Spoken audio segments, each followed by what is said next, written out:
Good evening. Thanks for coming. We are incredibly grateful that you took time of all the things that you could do for the Saturday Night at Academy, and you came out to see our presentation. My name is Michael Singer, and we're going to talk to you today about DME in the real world, past, present, and future. So here's my distinguished faculty. I am thrilled to have, basically, they're even sitting in the right order. Wow, you guys did a good job. You followed the screen. All right, so I've got Sinu Harpersad. Sinu is actually his chief of the Vitreoretinal Service, director of the fellowship, and basically he's the Shu Chin Lee Chair of Ophthalmology and Visual Science. He's in University of Chicago, and Sinu is well known for a lot, basically he's been involved in lots of these things and has taught a lot of great people lots of interesting things about real life. Everybody comes from our faculty because they bring something to the table. Sinu's been involved in many clinical trials and really is able to give the perspective of, where have we been, how does it go forward? Next to Sinu is Szilard, and Szilard is at Cornell, and he has done a great job in terms of when we're talking about, he's an associate professor of ophthalmology, and he's done a lot of work in real life. And then next to him is Charlie Wyckoff. Charlie's at the Retina Consultants of Houston, and Charlie has been spectacular in working with all the diabetic retinopathy and see what happens in terms of the changes of retinopathy over time. And these people were selected because they bring real life to what we're talking about.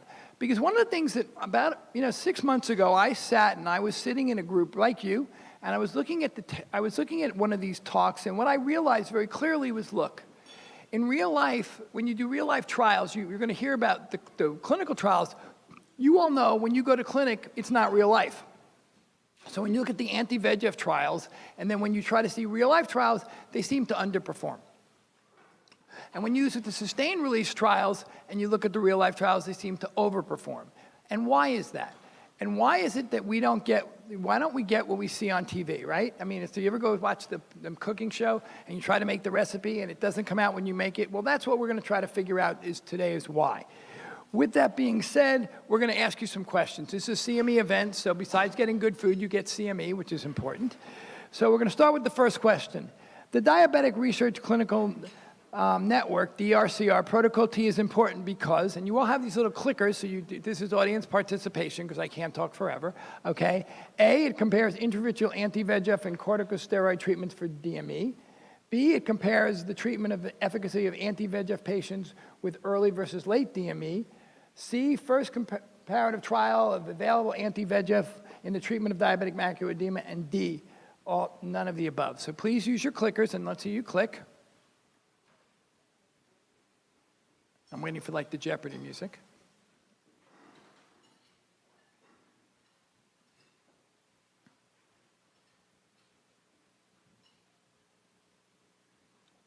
All right. So here we go. So the vast majority of you say it's C. So you're going to have to wait till the end to get the answer, but that's a good start. All right, the second question. B, corticosteroids are A, anti-inflammatory. B, inhibit the expression of the VEGF gene. C, neither A or B. Or D, both A and B. Please click your buttons now. That's going to help if I can see. I have this thing, it's funny, I met my wife on a game show, and I have this feeling, I always want to sing Jeopardy music as the 30 seconds go by. Da-da. Or I could have my partner who could play guitar. Where's that jazz band? They could do 30 seconds of things. All right, so we basically, D seems to be, D's in the lead. I feel like it's a horse race. D's in the lead, but A is catching up. All right, in the reinforced study, what was the mean number of dexamethasone implant injections in a given year? 1, 2, 3, and 4. That's pretty easy I like that. A, B, C, and D. Please vote.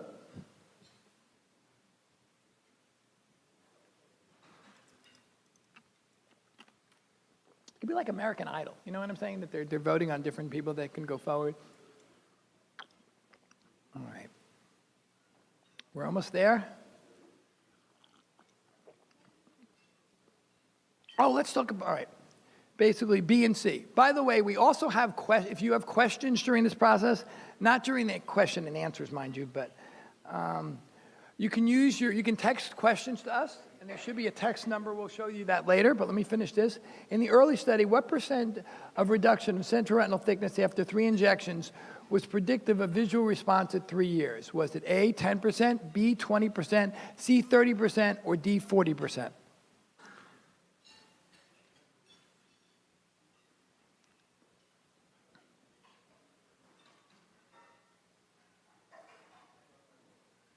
Okay, so we're at C and D, they're neck and neck. Based on the open label extension study and the endurance extension study, following the phase 3 Rise and Ride and Vivid and Vista trials, analyzing ranibizumab and aflibercept for DME management respectively, the mean number of anti-VEGF treatments administered in the 4th year was A, 0 to 2, B, 3 to 5, C, 6 to 10, D, more than 10.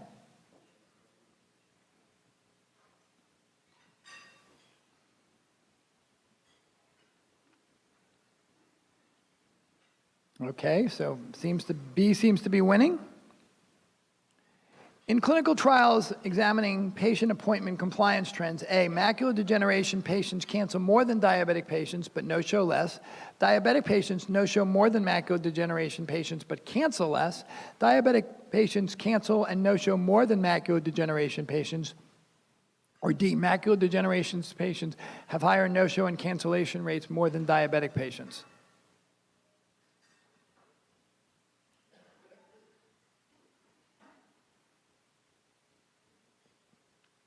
And C, okay?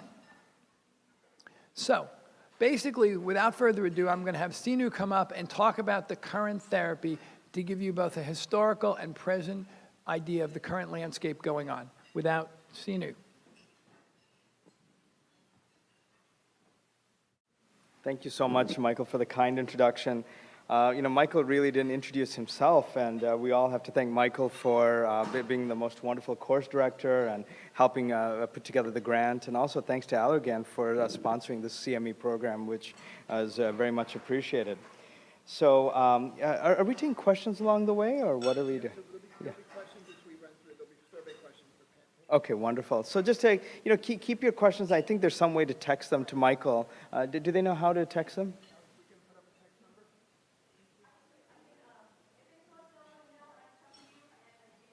Yeah, there's a way to text questions, so just raise your hand and our moderator will help with that. So what I want to do today is get a good baseline understanding of diabetic macular edema, the current therapy, look at comparative therapies and where we're going in the future to set the stage for the future lectures. Laser photocoagulation is a very important tool to have in our toolbox to treat diabetic macular edema. As you know, it's the application of high energy light to the retina. It's absorbed by the retinal tissue, it generates heat, and this clotting, this burning can coagulate vessels. It actually destroys tissue and can decrease the local metabolic load, and it also destroys the tissue, the cells that produce angiogenic factors. But the goal being to preserve the central retina. Now, one of the finest studies done in our field is the ETDRS study, the Early Treatment of Diabetic Retinopathy study. And what this study showed is that if you pick patients who have clinically significant diabetic macular edema, there's a decreased risk of moderate vision loss with the use of laser. At year 3, you drop the rate of moderate vision loss from 23 to 12%. So focal laser does work, and you may need repeat focal laser treatment. This is a patient of mine from my own fellowship. And you can see with a very careful patient selection, a patient has clinically significant diabetic macular edema. With one single laser treatment, look at the resolution of diabetic macular edema. It's a finite treatment. You don't need repetitive treatments in some patients with focal disease. So it makes a lot of sense to at least think about this treatment. In this day and age, we typically combine it with intravitreal injections. But there are shortcomings of laser photocoagulation. It's destructive, as I mentioned. It's a slit lamp delivery. Very awkward positioning for the patient and for the provider. Manual focus. There's no view of the fluorescein angiogram. And so this always has been a problem. So the accuracy and precision is based upon the physician and the patient. Now, the technology, thankfully, has improved tremendously from the 1940s to the current day. You can see in the past, as recently, I think as the 40s, natural light was used. Sunlight was used to photocoagulate the retina. And you can imagine, I'm from Chicago. I don't think we could laser the retina for 4 months out of the year. So this is very problematic to use sunlight to laser the retina. When I was in Germany, I actually helped develop this technology that I'm going to talk about next, the Novelos laser. But I was in a retina specialist office in Germany, and I saw a pristine xenon arc laser that you see in the corner, an incredible advance in the way retinal photocoagulation was performed. And now targeted laser, the Novelos system, navigated laser, has an incredible technology that is not a slit lamp delivery. It's an integrated platform where a patient can be imaged.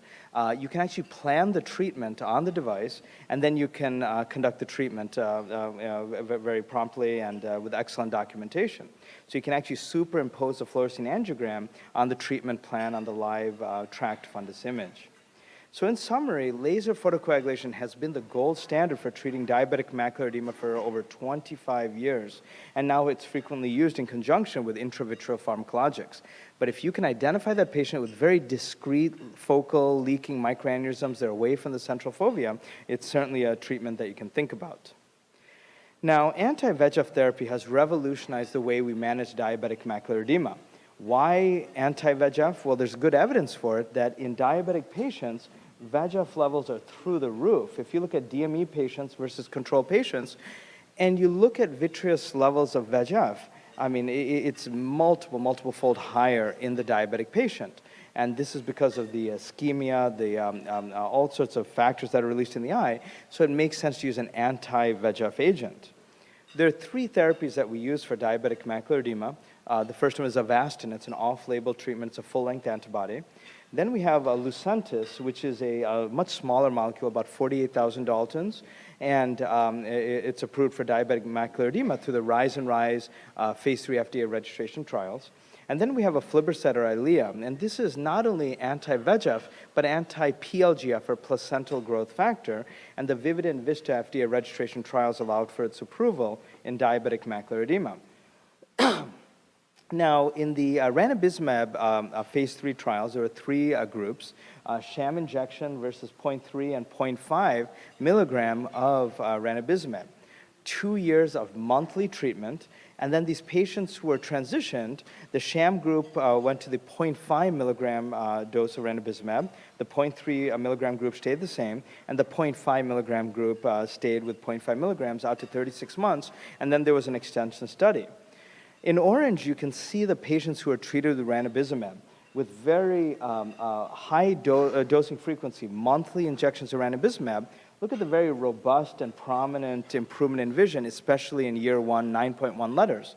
And then there's about a 2-letter improvement in year 2. But in year 3, with 12 monthly injections, we see under a letter of vision improvement. So there's sort of a plateau in year 3. But if you look at the sham group, for the first 2 years, these patients were not treated. And then after you intervene with 0.5 milligrams of ranibizumab, you do see about a 2-letter increase. This delay in treatment indicates that the photoreceptors are dying with the chronic edema. So even though you can dry the retina after 2 years, the vision gains are limited. In yellow, you can see the very rapid and a very robust drying effect of the ranibizumab therapy compared to the less prominent OCT drying effect of the sham group converted to ranibizumab therapy. The aflibercept phase 3 registration trial had 3 groups, aflibercept 2 milligrams every 4 weeks, aflibercept 2 milligrams every other month, every 8 weeks, and laser photocoagulation, and the primary endpoint was best-corrected vision at 52 weeks, and the study continued for 3 years. Something very interesting in the FDA registration trial for DME in the VIVID and VISTA study is that whether you use aflibercept every other month or monthly, the outcomes are the same at the end of 100 weeks. This is a very important outcome because we just dropped the treatment burden with Lucentis down to every other month dosing with aflibercept. So this truly was an advance. It's not that the patients see better or the vision is much better. The fact that you can do less injections and achieve the same outcome was a very, very important advance. OCT data was very robust. Whether you use every other month Eylea or monthly aflibercept, you can see that the OCT is roughly the same in the 2 different groups. One big advantage of the anti-VEGF therapies is that not only does it treat diabetic macular edema, but it can also treat diabetic retinopathy. A number of patients, nearly 40% of patients, can see a two-step reduction in diabetic retinopathy scores. So this is a really nice advantage of the anti-VEGF agents, and there's some evidence as well that steroids can also improve diabetic retinopathy scores, and I'm not sure if Dr. Wyckoff will be presenting this later, but it's a very interesting data that there's something beneficial of both anti-VEGFs and steroids. Now, when you look at an overview of clinical trials in diabetic macular edema, on the x-axis, you see the number of injections, and the y-axis, you see the mean vision gain. Our goal is to be here. We want to have a high vision gain with a low number of injections. With ranibizumab, you can have excellent vision gain, but the treatment burden is very high, as evidenced by the Rise and Ride study, but the vision gain is quite impressive, but you need 12 injections a year. With the every other month aflibercept group, you can see that you cut the treatment burden significantly, but maintaining the same visual outcomes. So this is the benefit of aflibercept therapy. Now, what happens if you try to decrease the number of injections with ranibizumab? Then you can see that the mean vision change decreases. So this is the problem. The treatment burden is very high with ranibizumab. So in summary, VEGF clearly is a key player in the development of diabetic macular edema. It provides significant improvements in visual acuity, it improves retinal anatomy, and importantly, it decreases diabetic retinopathy scores. Now, the companies have done a great job getting monotherapies approved to help us treat diabetic macular edema, but the problem is it's very dangerous to compare cross-trial, molecules cross-trials, because the inclusion-exclusions are different, the patient populations may be different. So the best evidence is a head-to-head comparison of these molecules. So I'm going to present the DRCR network protocol T data, 2-year data. And this is the first comparative trial of the available anti-VEGFs to treat diabetic retinopathy and diabetic macular edema. It's funded by the National Eye Institute, and it compares aflibercept, bevacizumab, and ranibizumab head-to-head. This study was of such significance that the data was published in the New England Journal of Medicine. 3 different groups, as I mentioned, 1-to-1 randomization, 2 milligrams of aflibercept, 1.25 milligrams of bevacizumab, and 0.3 milligrams of ranibizumab. Now, when we look at the overall data for 2 years, what we see in year 1 is that aflibercept has a very slight advantage, needing 1 less injection compared to the other 2 arms, bevacizumab and ranibizumab. In year 2, there really is no statistically significant difference in terms of the number of injections required in the study. But there's one big curveball, a confounding variable. In this study, focal laser was allowed in case patients had persistent diabetic macular edema. You can see in the aflibercept group, only 41% of patients required adjunct treatment with laser, 64% of patients with bevacizumab, and 52% of patients with ranibizumab.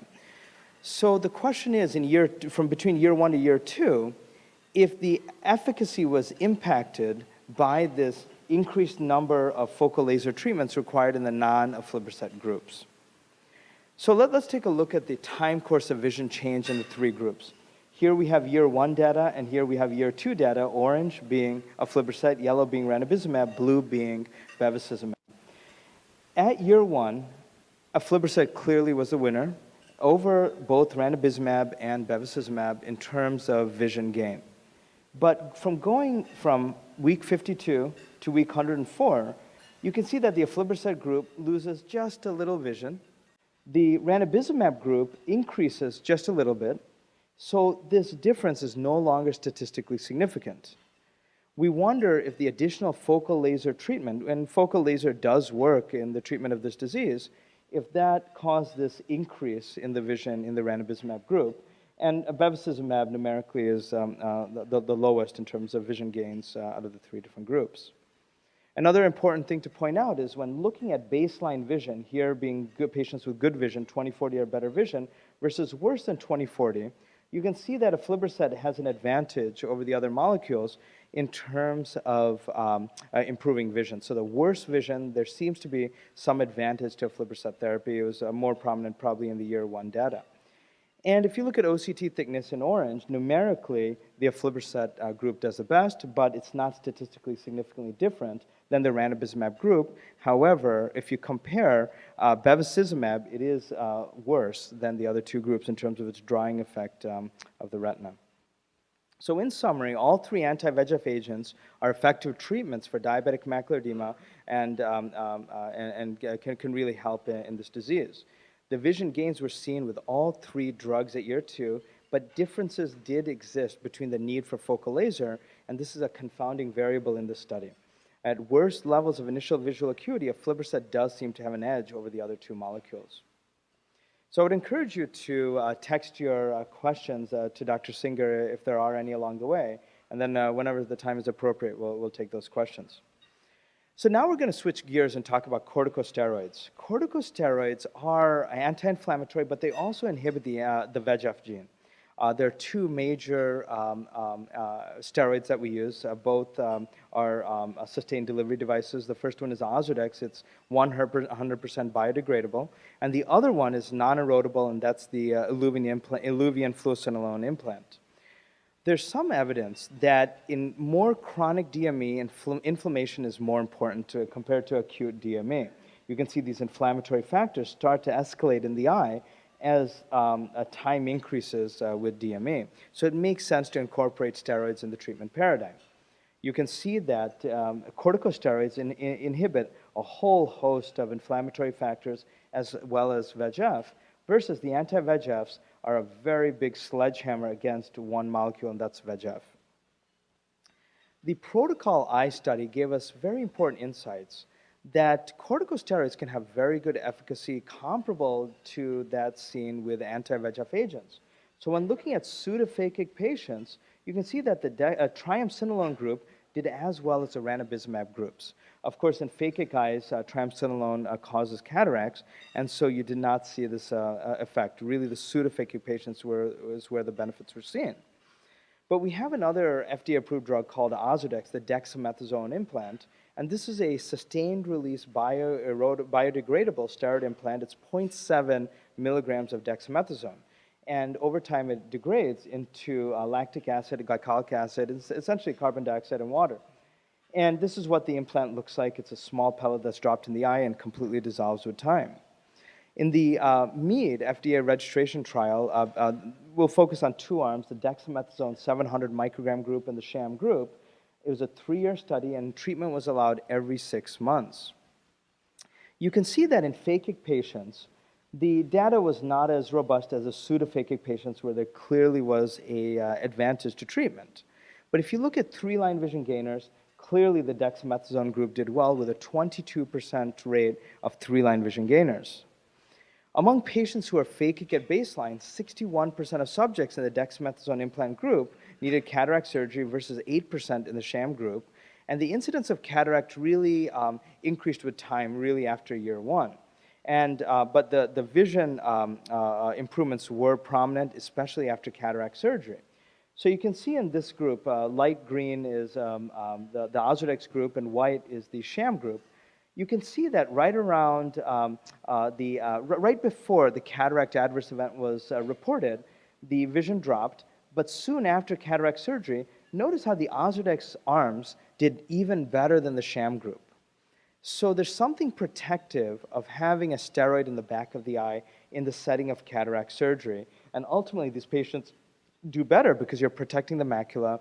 And I'm convinced that the fluidics of cataract surgery wash anti-VEGF out of the eye, but this pellet stays in the back of the eye throughout the whole process of cataract surgery. So there's something, it seems there's something protective of having an Ozurdex pellet in the back of the eye. Ultimately, those patients who develop cataract, 6.6 letter vision gain after cataract surgery, but the sham group is only 2 letter vision gain. IOP rise does occur, but it's very manageable. The vast majority of patients need a topical drop to manage it, and that's about it. And only one single patient in this trial needed incisional surgery to manage the pressure. If a patient does have an IOP increase while receiving the dexamethasone implant, in light green, you can see that these patients only needed one active ingredient most of the time. And as I indicated, only one single patient in this 3-year study needed incisional surgery to manage pressure.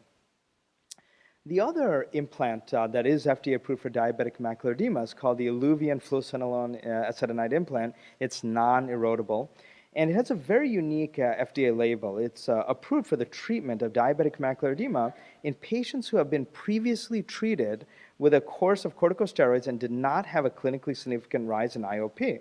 And this is what the implant looks like in the back of the eye, and this is the size. The yellow shell stays in the eye forever, but the fluocinolone dissolves over the course of 3 years. In this study, 0.2, 0.5 micrograms of fluocinolone acetonide were evaluated compared to sham. A primary endpoint at 6 months, and the study continued for 3 years. And you can see that it's very effective in terms of 3-line vision gainers. At the end of 3 years, of 28% of patients with 3-line vision gainers. And likewise, the OCT has a very robust drying effect over time. Now, the FAME study was problematic because patients had a high rate of IOP elevation. But keep in mind, the FAME study had all comers, patients who did and did not receive a previous course of corticosteroids. But incisional surgery occurred with a rate of about 5% in this study. But if you look at the cohort of patients that had a previous course of corticosteroids and didn't have a problem with IOP, and then received the fluocinolone acetonide implant, there was 72 patients like this in the clinical trial. 0 patients needed incisional surgery to manage glaucoma. So that's why the FDA gave them this unique label, stating that they had to have a previous course of corticosteroid before using Iluvien, and there was no clinically significant rise in intraocular pressure. So clearly, based on the clinical trial data, the dexamethasone implant is the safest, only 0.3% rate of glaucoma surgery. And you know, all these drugs have a rate of cataract, but the Ozurdex implant is the lowest. Triamcinolone acetonide has very high rates of glaucoma surgery and cataract, as does Iluvien per the FAME study. So in summary, significant improvements in vision in patients implanted with corticosteroids compared to sham group with relatively few injections is the main benefit of the steroid implants. Increases in IOP do occur, but they're very manageable, and longer exposure to corticosteroid implants was associated with the formation of cataracts, but this is very much a treatable condition. So I want to wrap up my section with one case. This gentleman is an African-American gentleman, 55 years old. He is a painter in my hospital. He's an interesting character. He is scared to death of injections. There was one time I wanted to do an injection. We set up the tray and opened up the, at that time he was getting an anti-VEGF. Before I could walk in the room to do the injection, he ran away. And we were paging him in the hospital. He wouldn't come back. He's that scared of injections. And, but now he's doing really well. Very sick gentleman, as are most of these patients. He's had vitrectomy in both eyes. He's had PRP laser in both eyes. He's had Avastin, Lucentis, you name it, he's had it. And he's phakic, this gentleman. No glaucoma, but severe non-compliance with his visits. So I tried Lucentis in both eyes. He has a mountain of macular edema, 20/70, 2100 vision. But look at this, very diffuse, just terrible diabetic macular edema in each eye. I don't even know how he paints anything in our hospital. And so he comes back, and he still has a mountain of macular edema in both eyes. The Lucentis did not do much, but I decided to try it again. It's not fair to damn a therapy with just one injection. And we bring him back, and still a very modest response. Some resolution of the DME in the right eye, but not much in the left eye. The vision is stuck at 20/60, 20/80 range. So I want you to look at the en-face OCT, and at this time we're frustrated, really not accomplishing much after 3 injections. There's something called the early analysis, which says, you know, after 3 injections of ranibizumab, we should be able to tell how well the patient is doing. Okay, it's really predictive of how they'll do at 1, 2, and 3 years. And you know what you see here is that this patient is not responding well to ranibizumab. So we switch therapies and we treat him with Ozurdex. And so he received an Ozurdex pellet in each eye. He's 20/50, 20/80. Look at the en-face OCT, and you can see that with one treatment, the DME is gone. All right? Does it make sense to switch therapy in these cases? Absolutely, and this is supported by the early analysis. We could do another 30 anti-VEGF injections, and we're going to have this modest response at best. So in my practice, we really try to think about whether we should switch treatment or even add on an Ozurdex and then do anti-VEGF on top of that to really get these guys dry quickly. And we're going to talk about Protocol U data, I'm sure, and it'll give us a lot of insights that if you delay treatment, you have suboptimal responders with anti-VEGF, even if you dry the OCT, the vision's not going to improve. So you have to identify these patients early, not after you do 32 Avastin injections. After 3-4 injections, decide, is this guy responding or not? If he's not responding, then do something else. And that's what, in my opinion, Protocol U teaches us, the early analysis data teaches us, and we should really be more thoughtful and think about this before we keep doing the same thing over and over and over again. So with that, when is a good time to take questions, Michael? Should we do it now or should we wait till later? It's up to you. Okay, so we'll take a couple of questions now, and we'll try to take questions at the end of each section. One question says, any of the sustained delivery anti-VEGF agents currently being studied look promising panelists to provide both treatment efficacy of anti-VEGF agents while producing treatment burden.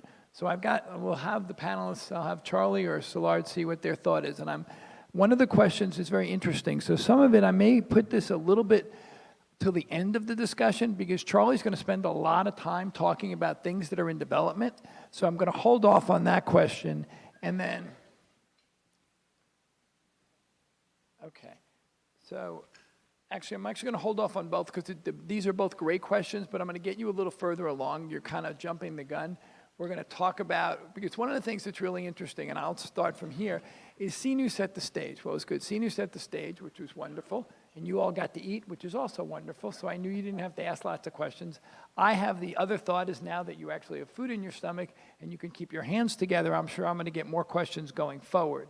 But one of the things I want to bring your attention to really quickly, one slide that CNU showed you really was interesting. When he showed you the slide that looked at the anti-VEGF trials, and he showed you the fact that if, the high burden of treatment. There were two other trials on that.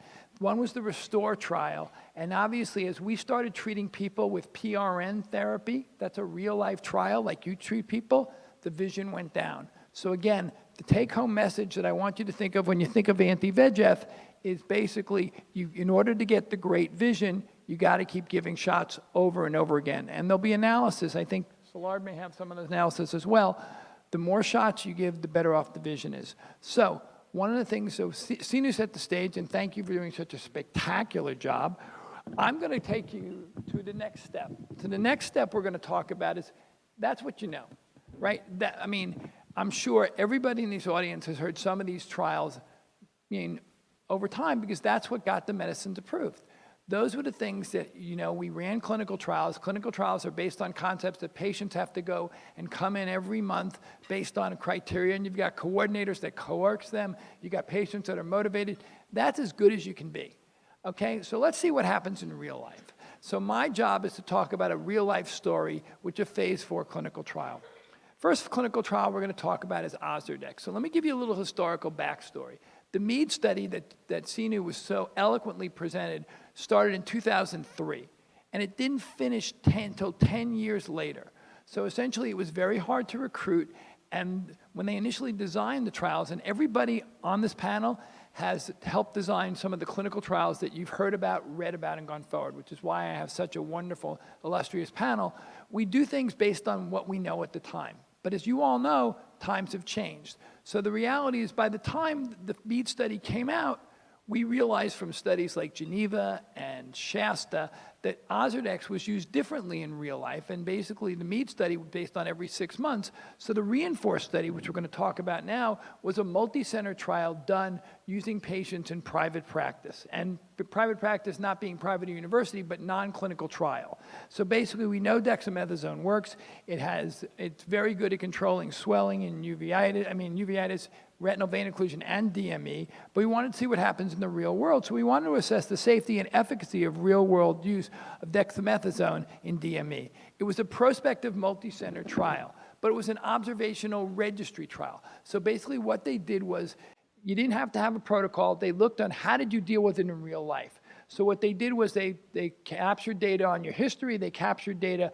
on assessments, and they started the clock when you gave the first Ozurdex. And once you gave the first Ozurdex, they watched it forward for about a year. And what they did was they looked at the visual acuity. Typically, when you do clinical trials, you do EDTRS visual acuity. Well, in real life, you don't use EDTRS visual acuity, you use Snellen visual acuity. So we took the Snellen visual acuity and we converted it into EDTRS. What was the primary endpoint? The primary endpoint was the maximum best corrected change in visual acuity after each Dex injection. And also, as percentage of patients were 15-letter gainers. And the reason 15 letters is such a big deal is it's a clinically meaningful change in your vision. Really quickly, just to give you a quick part of a backstory, essentially, I asked the head of the FDA why he cared about 15-letter gains, and he said, Michael, this is clinically relevant. I said, what does that mean? I looked at, actually it was at the AAO. He said, think about your clinic. So in your clinic, Mrs. Jones comes in as 20/20 vision, right? Next month she comes in, she's 20/25. You really gonna care? Not really. 20/30, but at 20/40, 3 lines, you're gonna think about it. Well, Mrs. Jones is in the same boat. She doesn't think the difference between 20/5 and 20/20, she really notices, but when she gets to 20/40, it's clinically meaningful for her. So these 3-line gainers, actually, and this translates to the quality of life studies, and she does more things when her vision's better, she does less things when her vision's worse. So that's why the 15-letter gainers are such a big deal. And the third thing is called area under the curve. Area under the curve is when, in reality, is basically what happens day to day to day, and you average it over time. And what they do is they take all the measurements and they divide it by the number of visits, and they come with this number of area under the curve. So this is the basic patient demographics. Nothing really sits out except for the concept that you've got 60% of patients were pseudophakic. The pressure was 15.2. These people are very swollen with 426 microns, and the visual acuity was 20/80. From here, these patients have had diabetes for a long time. They had it for 15 years. More than half were type 2. They were, essentially, they were reasonably well controlled at hemoglobin A1C of greater than 8. What was interesting to know is that 93% of people had previous treatment before they got to Ozurdex. So you got to remember, it's not the first thing they treat. They probably got a bunch of anti-VEGF injections, and 35% got laser. So these are people that had been treated with lots of other therapies, and it wasn't working. Because if it was working, you wouldn't start Ozurdex. So in terms of the mean number of injections, were 2 injections a year. Okay, so it was 2 injections a year, but almost 50%, 42% of people only need 1 injection a year. The average time between injections was 152 days. Dex was used as monotherapy in 99% of the cases. 45% did need some extra help, and they either got another intravitreal injection usually, or they may have gotten laser, but typically the anti-VEGFs were the ones that Sinu just told you about, aflibercept, ranibizumab, or bevacizumab. In terms of visual acuity, they had 9 letters, between 7 and 9 letters. Now remember, when he showed you the visual acuity changes in the MEAD study, they were significantly less than that. So basically there were 9 letters that were given at the first one and 7.7, and obviously it's a little more stacked to the first injection, because remember 55% of people only needed 1 shot, right? Why would you give people another shot? Because your vision went down. So your average vision is going to be a little lower with subsequent injections, but they still were pretty close. In terms of OCT drying, you give more shots. Every time you give a shot, you dry the OCT. It's 125, 121, and 140. So it's all statistically significant. And you can see as you look at the number of shots, the number of patients go down because they don't need as many. So 36% of people had 15-letter gainers, which was actually higher than the MEAD study. So in real life, we had more people doing it. The area under the curve was 3.7 letters, 3.6 letters. The mean best corrected visual acuity maximum change was 11.7 letters. So that's basically greater than 2 lines of vision. 137 microns was the mean maximum change in CRT.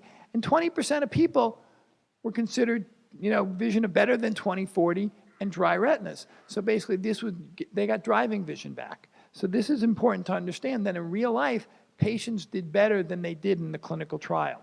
Obviously, IOP is something you worry about, and the IOP numbers were much less than they were in the clinical trial as well, because obviously we were much better at screening people, with essentially 12% of people having IOP over 25, 2.8, over 35, and 12.8 greater than 10, and 22% of people needed IOP medications.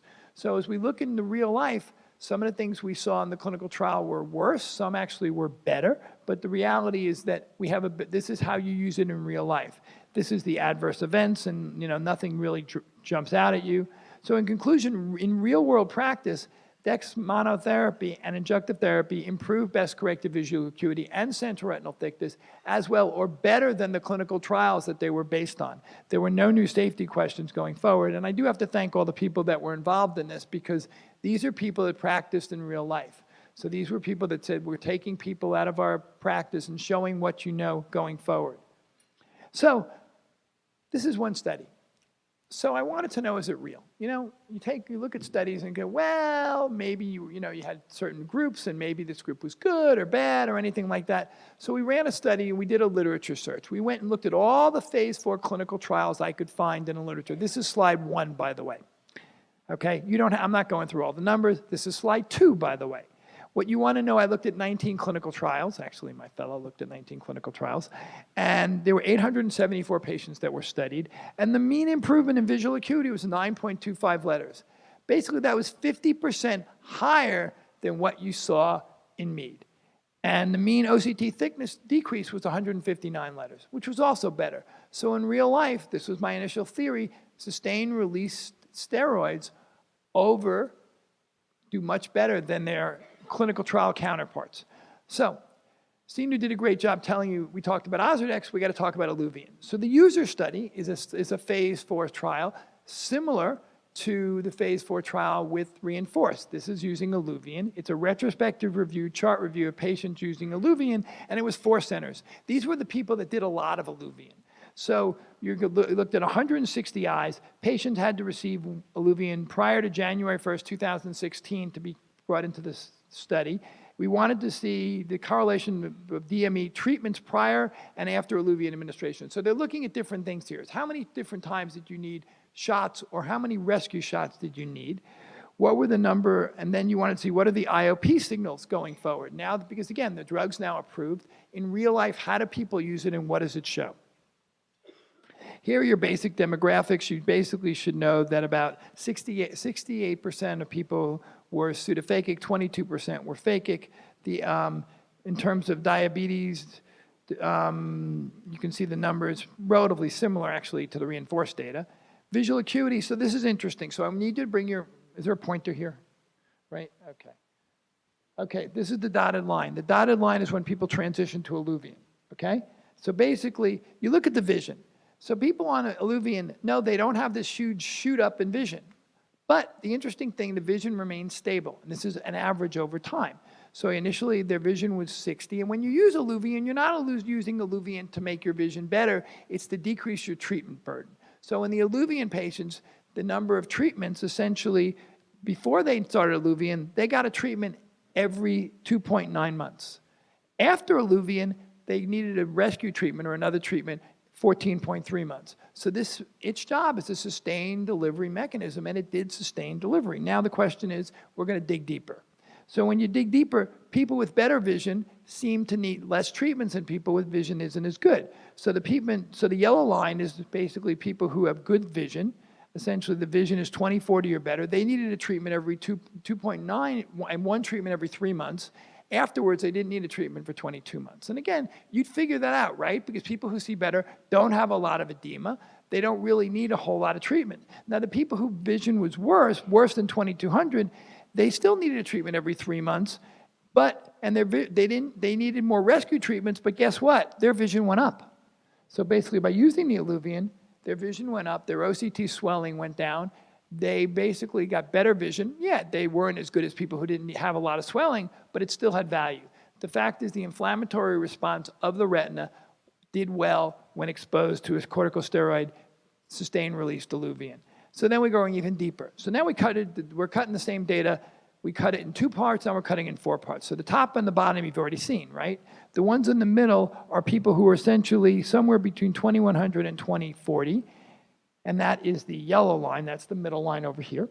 So essentially, you went from 3.2 months before to 15.2 months after. And then basically looking at the people who were essentially 2200 to 2100, actually got worse over time with 3 months.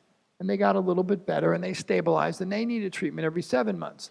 So essentially, the sustained release therapies were able to decrease your treatment burden. And that was the goal of what you wanted to find out. And depending on where you started, showed you how much you needed and what would happen.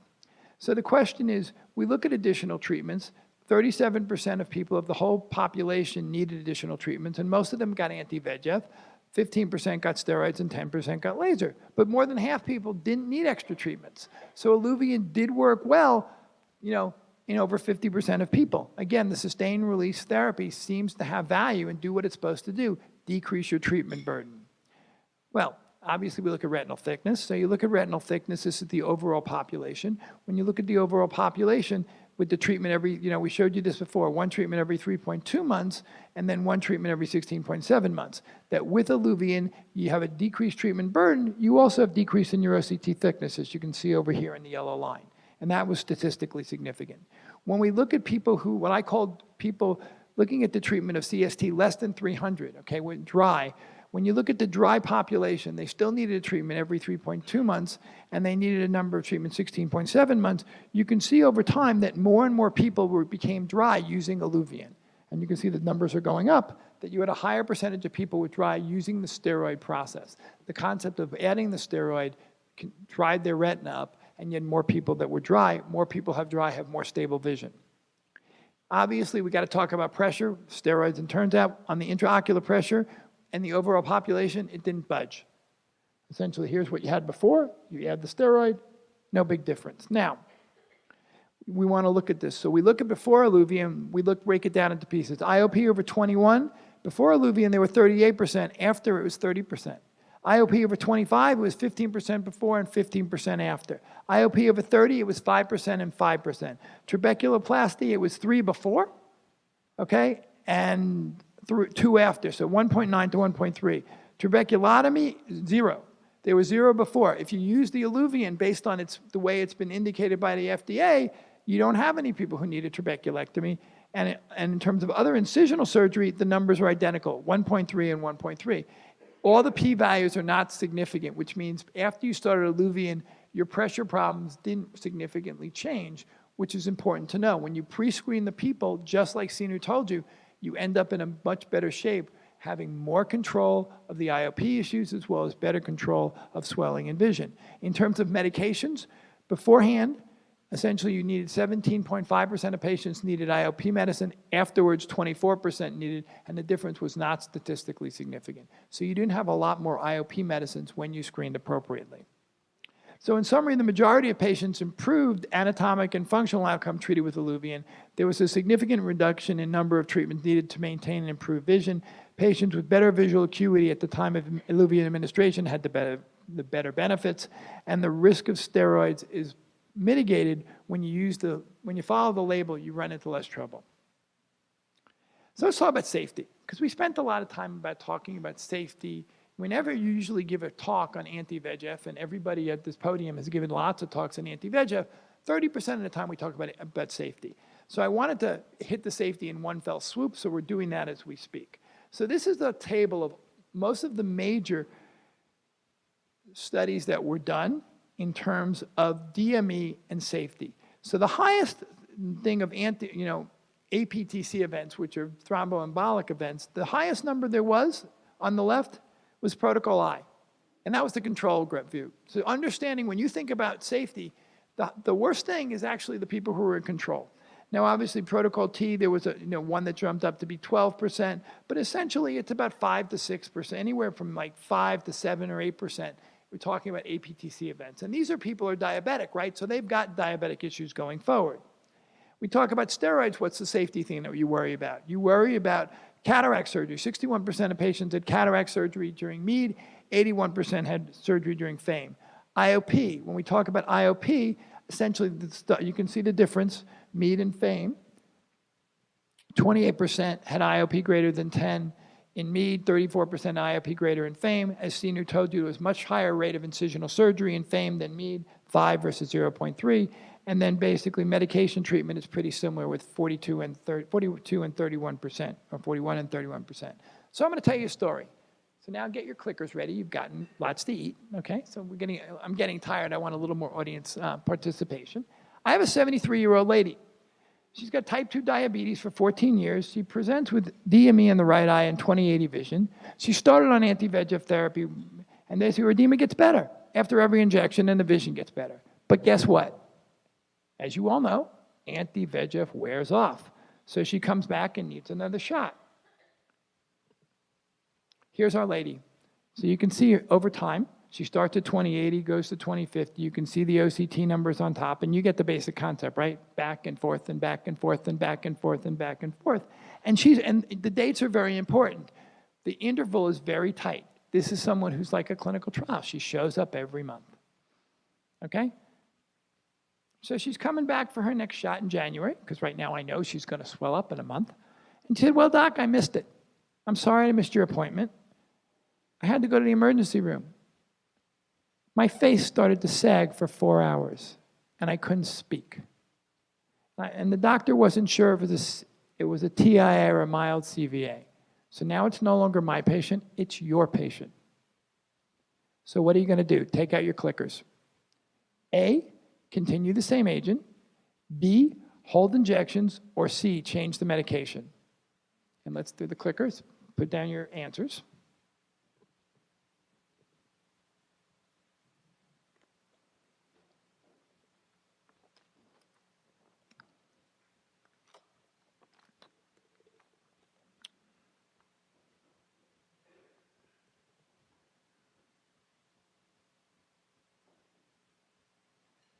Okay, so you say change the medication, all right? And now I'm going to ask what you can change the medication to. So now the question is, so you're not the first people I've had this discussion with. So I wanted to see how other people think. So I created a reference database. So I went to the OI. I presented this when was it?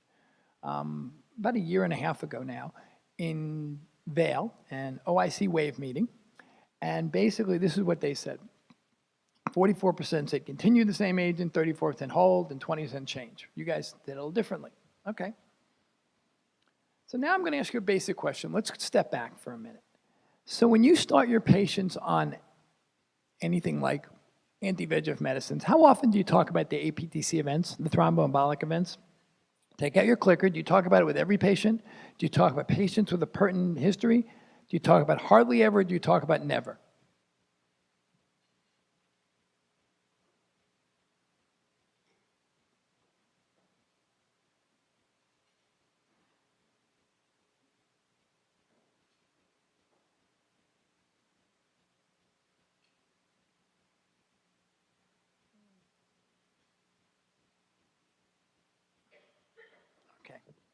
So it turns, so we're pretty close. So basically every patient and with patients with pertinent history, okay? But you could see there were people that talked about it hardly ever, and small number for never. So again, I talked to your colleagues, and this was what they gave me. So I have basically, very few people say never. Even if they say never, nobody wants to really be never, right? Okay, so it's got to be hardly ever. So they got a third of people hardly ever, and 58% have history, and 9.8% with every patient. So now I'm going to change the question for you. Let's say you decide to put the patient, because you told me all these people said you're going to change medicine, right? So let's say you want to change to a steroid. How often do you talk about the risks of steroid? And Sinu did a really good job talking about the side effect profile of cataracts and increased intraocular pressure, and I just spent a bunch of time talking about it as well. Do you talk about it, we talk about the possible risk of cataract and IOP with almost every patient, or you hardly ever talk about the risk of cataract and IOP when you're going to start someone on steroids? Answer the question, please.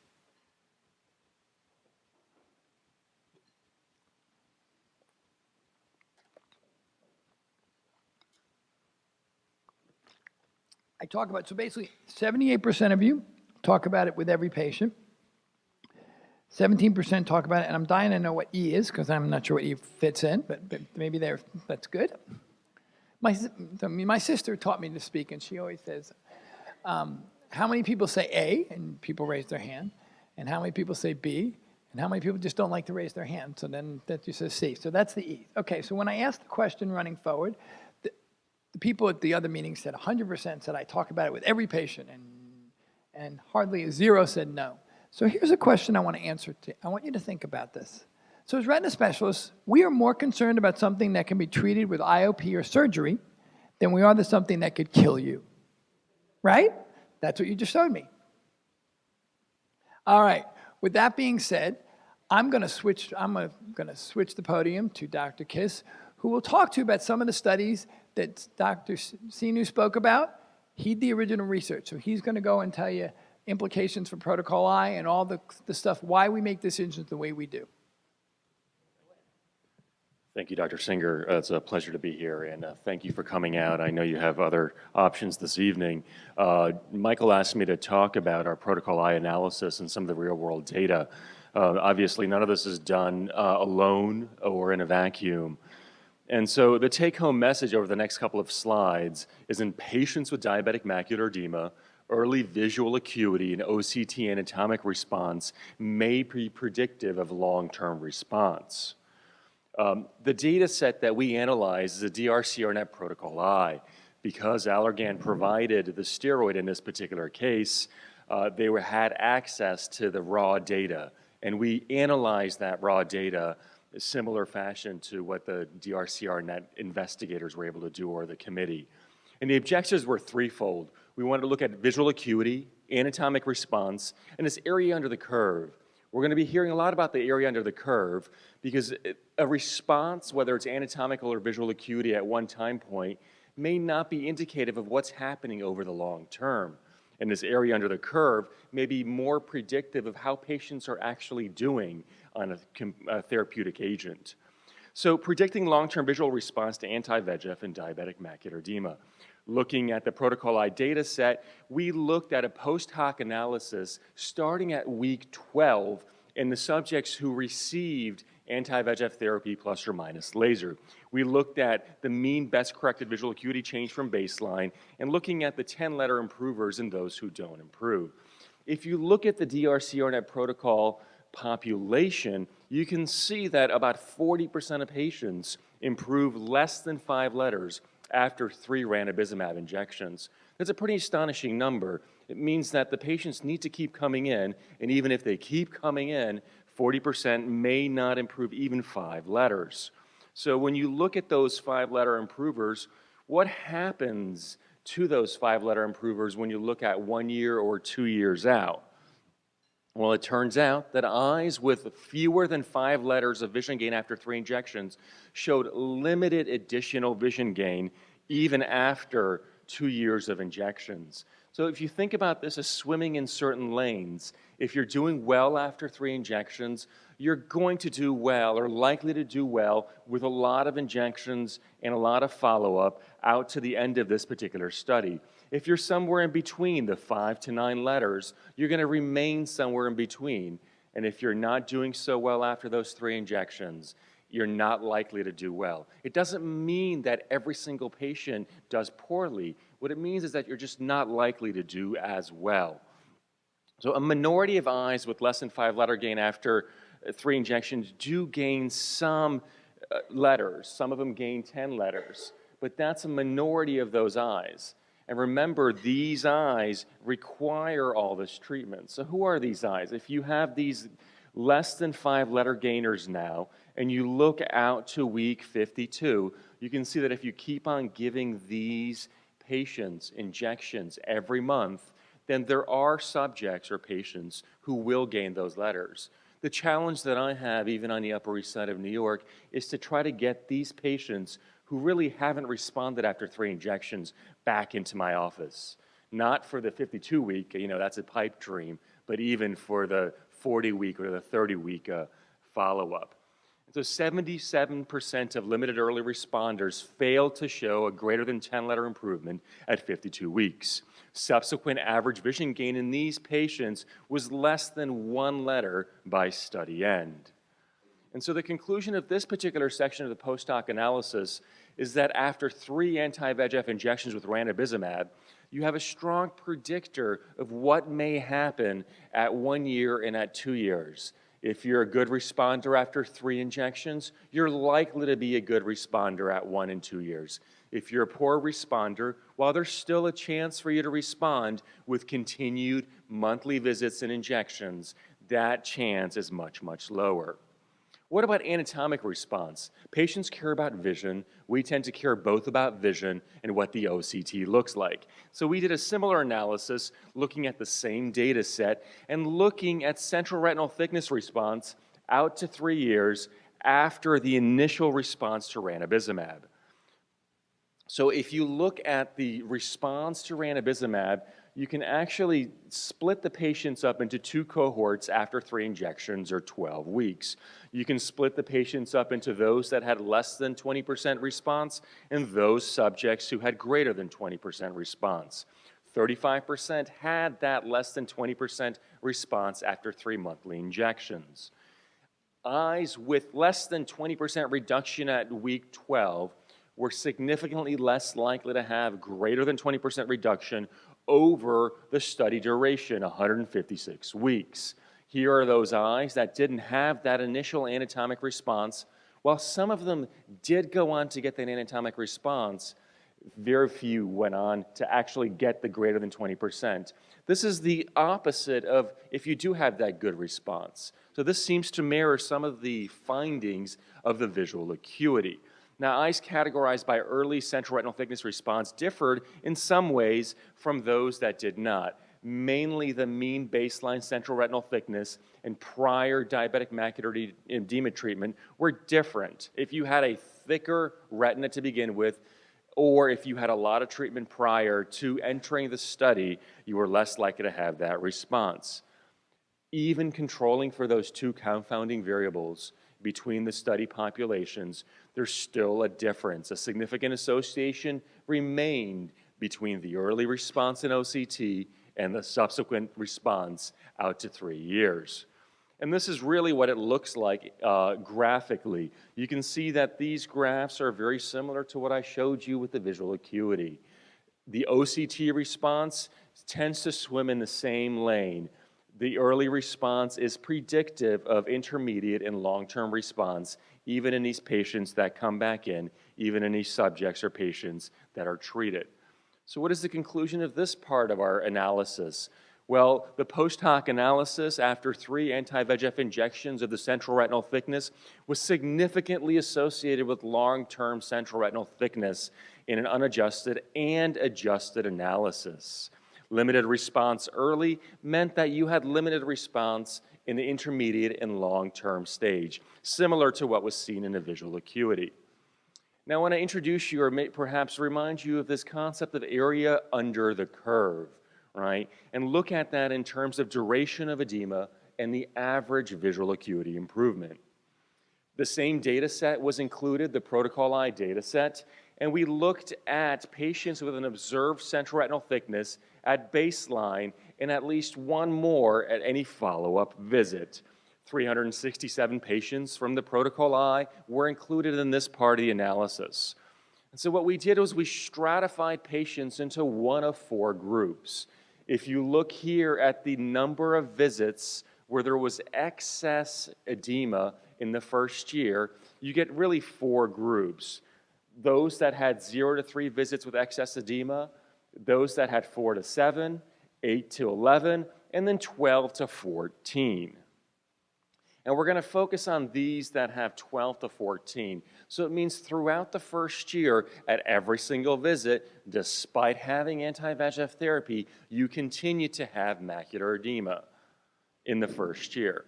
And then we looked at the best corrected visual acuity response by averaging the change in the best corrected visual acuity response measured as the area under the curve, right? Now, why area under the curve? Well, area under the curve provides a more complete assessment of patient benefit during multiple time points. At week 12, this patient here, patient A, has the same outcome as patient B. But if you look, patient B has clearly a greater treatment benefit than patient A. This is a similar analysis that's being used by the DRCR-NET and other clinical trials, most recently in Protocol S, anti-VEGF versus PRP for the treatment of proliferative diabetic retinopathy. So what about duration of edema and post-treatment initiation? 1/3 of study eyes showed persistent edema over the first year. meaning that between 12 and 14 visits in the first year, 1/3 of subjects or patients in the protocol I had excess edema. Basically, at every single visit, there was swelling. Now, protocol I did not require the investigator to treat if there was swelling there. It was up to the investigator's discretion after the first 6 months. If you look at those eyes, so among eyes with persistent edema at week 52, edema persisted in the second year. So if you did not have edema at week 52, then you did not have edema in the second year. If you did have edema, that's the third of the eyes, then you tended to have edema throughout year 2. Once again, this persistence of the findings in the first year carried over to the second and then subsequently in the third year. Now, edema is okay and the OCT is okay, but what do our patients care about? They care about visual acuity. And so when we look at the average visual acuity improvement over the study duration, what we find is in those subjects who were in this fourth quartile, meaning they had persistent excess edema during the first year in all of their visits, did not gain as many lines of vision or letters of vision as those that did not have edema. 6 letters versus 10 letters. Now, clinically relevant baseline differences were seen in patients with persistent edema after year 1. Similar to what I showed earlier, the mean baseline central retinal thickness and prior treatment attributed to you continuing to have diabetic macular edema even in a study setting. When you control for those potential confounders, eyes with the most persistent edema were estimated still to gain fewer letters compared to those that did not have the persistent edema. Adjusting for those confounders, eyes with the most persistent edema were also significantly less likely to gain 10 letters or more. 10 letters because that's significant in terms of those whopping 10 and 15 letter gainers that we're used to seeing in some patients who are treated with anti-VEGF. And so what are the conclusions? Well, in this part of the analysis, 1/3 of patients experienced persistent edema during the first 52 weeks after initiation of ranibizumab therapy. Patients with the greatest duration of edema in the first 52 weeks post-treatment were estimated to have a significantly lower average best-corrected visual acuity over the 3 years in adjusted and unadjusted analysis. Best-corrected visual acuity improvement, as measured by that area under the curve, accounts for this month-to-month variation that we see not only in clinical trials, but also in our real-life practice. And so I think you're going to be seeing more and more of this area under the curve. What is the benefit, not at one arbitrary time point of 52 weeks, but over the duration of treatment? So in this analysis, we provide new evidence demonstrating the association of functional anatomic response. You can make a pretty good prediction, actually after 1 injection, better after 2, even better after 3 injections. Protocol I retreatment criteria, as I mentioned earlier, allowed for persistent edema to be observed if no further anatomic or functional response was seen with ranibizumab and or laser. In eyes with persistent edema, early consideration of additional disease management strategies may be appropriate to maximize potential vision benefit. And I think that's up for discussion for the panel and for us all as to what that might be. Is it switching to another anti-VEGF? Is it looking at another mechanism? Is it adding or is it really switching? And so the take-home message is the same. You're going to start swimming in that lane once you start being treated, and you know pretty much what lane you're going to swim in after about 3 injections. Having a recent conversation with the DRCR net, they pick a number around 4, 5, actually 6, most of the leadership. Whether you pick 3 or 6, it's almost arbitrary, right? After 6, you're much more confident. Now, that additional confidence that comes after 3 or after 6 is just really dependent on your level of comfort and actually the patient's level. Because those patients who are not getting the response that they want, especially in terms of visual acuity, may not last those 6 injections. And so that brings us sort of to the second part of our talk, which is the real world. So it's great to see these clinical trials where patients come in every 4 weeks, because you have to remember that when you think about monthly injections, there are only 12 months, but many of these clinical trials have injections every 4 weeks, which means 13 visits in 1 year. Now, even on the Upper East Side, people don't like to spend an hour and a half or two with me. You know, they've got better things to do, especially our diabetic patients. So what we sought to do was to look at clinical monitoring, utilization, and visual outcome in patients with diabetic macular edema. When we first presented this data several years back, frankly, people did not believe us. This has been replicated several times since. The take-home message is that the visit schedule, the utilization, and the visual acuity outcomes simply do not mirror those that are seen in the real world. For those of you who were at the earlier presentation of Protocol U, which we'll talk about later, to me the most amazing thing was in those patients who had persistent edema in the real world were then put into the clinical trial setting where you had to get 3 ranibizumab injections. A third of those patients were disqualified from the trial because they responded. So it wasn't necessarily that they were non-responders. It's just that people cannot come in every 4 weeks to be seen by you and to be treated by you. And that's really the take-home message of this real-world outcome, looking at a large integrated U.S. health system. We looked at an integrated U.S. health system where the insurance is not an issue. You're in an integrated system where you have access to doctors, and the doctor's choice of medications actually is not an issue at all. Because if you have this particular health insurance and you're in this system, you get treated by essentially whatever the doctor wants to be treated with. So claims and registry analyses suggest that anti-VEGF injections are less frequent than randomized clinical trials. We looked at this integrated health system because we were able to get vision through an electronic medical record. This was pre-IRIS. Actually, the idea of IRIS wasn't even on the table when we did this analysis. IRIS is giving us something very similar. So retrospective analysis, we looked at diabetic macular edema eyes, the usual inclusion and exclusion criteria. We wanted to make sure that you were seen within the healthcare system and you had diabetic macular edema and you were seen at some frequency that gave us some sense of what may be going on. And in the end, in this particular analysis, we ended up with 94 eyes with a baseline visual acuity between 2040 and 2320. That baseline visual acuity was chosen to mirror that which was done in the clinical trial setting. And so the characteristics of these patients, of the 94 eyes, are what you would sort of imagine it to be in a clinical trial setting.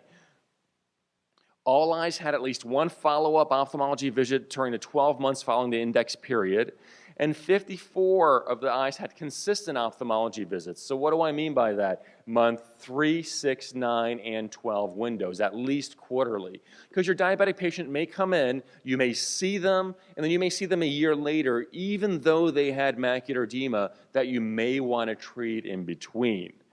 And so when you look at the average number of anti-VEGF injections, the mean number of injections is 2.6, right? And this doesn't, in this particular data set, did not change with concurrent use of other medications. So most patients, 40% got 1 injection. You can see that 2/3 got fewer than 3 injections. And I think it's interesting to keep that in mind, at least in this analysis, which is becoming a little dated, because if you look at Protocol U data, those patients received a minimum of 3 coming in and then required another 3. So are they the same patients that we're treating in the real world setting? I'm not sure. You look at all study eyes. I put the RISE and the RIDE data up here. So RISE and RIDE, amazing, 10-letter gain, anti-VEGF, 12 injections, right? Here, when you have in the real world, you know, you're basically flat. You're basically not gaining any vision. You know, 3 or 4 letters. If you look at the mean change in baseline visual acuity here, depending on observed and last observation carried forward, which analysis you use, you're not getting those whopping 10, 11-letter gains. What about if you were seen at least quarterly? So not just in the beginning or the end of those 12-month periods, but at 3, 6, and 9 months. Well, you do a little bit better, right? But still, three-letter gain does not compare to those 11-letter gains. Why is this important? Because when you have Mrs. Jones in front of you and you tell her that you're going to treat her intensively, you're going to cure or make her diabetic macular edema better, and what does that mean in terms of vision? Well, on average, 2 lines gained. Yes, that's what the clinical trials tell us. But in order to achieve that, she has to commit and you have to commit to a regular follow-up schedule and a regular injection schedule. When you look at the response at month 12 in all study eyes, you can see here that actually a non-insignificant number of these subjects, of these patients that were analyzed, lost 3 lines or more. And the gain of 2 lines, well, it's about a quarter, and it's better than what we used to do with laser. It does not mirror that of the clinical trial setting. These are actually just repeat slides. Now, we did an analysis, and we're doing further analysis. There's a remarkable association between the number of anti-VEGF injections and the number of letters gained. My wife, who's an oncologist, and the panel knows this, does not believe how much voodoo we do, right? So if there's a clinical trial that comes out that says you need 6 cycles of chemotherapy for colon cancer, my wife does not do treat and extend 6 cycles. She does not do 5 cycles because that's what she feels like doing. She does not do PRN cycles, right? She does 6 cycles, and so does everybody else. And that's true in New York, it's true in California, it's true in Wisconsin. If you look at what we do, we basically think we're doing what's right for the patient, and I believe that. But most of what we do is not evidence-based. And in fact, we may be shortchanging our patients by not giving them as much anti-VEGF therapy as we probably should, because it's impossible, all right? That's why sustained delivery and steroids come into play. It's impossible for a 46-year-old executive on Wall Street who has diabetes, who has diabetic macular edema, to spend an hour and a half in my office every 4 weeks. Not going to happen. But if it does happen, you can see here with both AMD and DME, the number of injections in all these trials from various sources really goes up with the number of letters gained. And it's interesting to note what you would want to do for your eye if you were in this situation.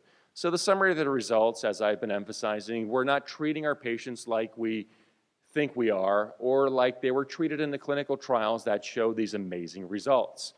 And by not treating them as the clinical trials were treating them, we may not be getting the results that we think we are. We may be shortchanging them. Well, what about dexamethasone? How are we using dexamethasone? And these slides are courtesy of Dr. Singer here. But there's some real-world data that I showed you with anti-VEGF therapy. What about real-world data in dexamethasone? And this is another claims database from 2011 to 2014. So when you look at the pivotal trials, dexamethasone in the pivotal trials, at least the initial ones, were given no more frequently than every 6 months. In the real world, we think probably about every 4 or 5 months is the length of the dexamethasone implant life. And so the goal of this was to look at Source LX claims database. It's an open claims data set with data extracted from physician claims. All these claims databases have their pluses and minuses, and that caveat should go in interpreting all of this data, including the data that we had analyzed. But what was done here is standard DME treatments were evaluated, including the Ozurdex implant, anti-VEGF, alternative steroid, including triamcinolone, and of course laser. Laser may not be completely dead. Just like our claims database analysis, you've got the index case, you've got a look back period and a look forward period. You want to make sure that the people you include in your analysis are not a one-off.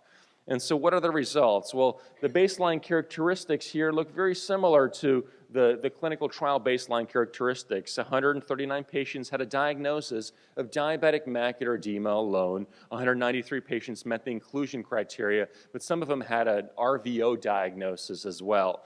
And we're looking at the DME only. So when you look at the mean annual DEX treatment frequency in the first year, you see that the mean is less than 2.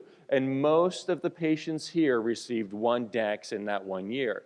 Now, most of the patients did not receive DEX monotherapy, but what you can see is that the mean was 1.8, the medium of 1 in those eyes that had DME and maybe something else. And then DME only eyes, 120, mean of 1, a medium of 1, and the mean of 1.69. And so when you look at the eyes with multiple injections, the mean and medium intervals between all DECs is approximately 4 to 5 months. You know, the companies give us an approval, and then once the approval is there, we start using the drug in the real world. And this is really what my impression is of the dexamethasone sort of lifespan. You can see the individual injection intervals here in the DME eyes and the DME only eyes.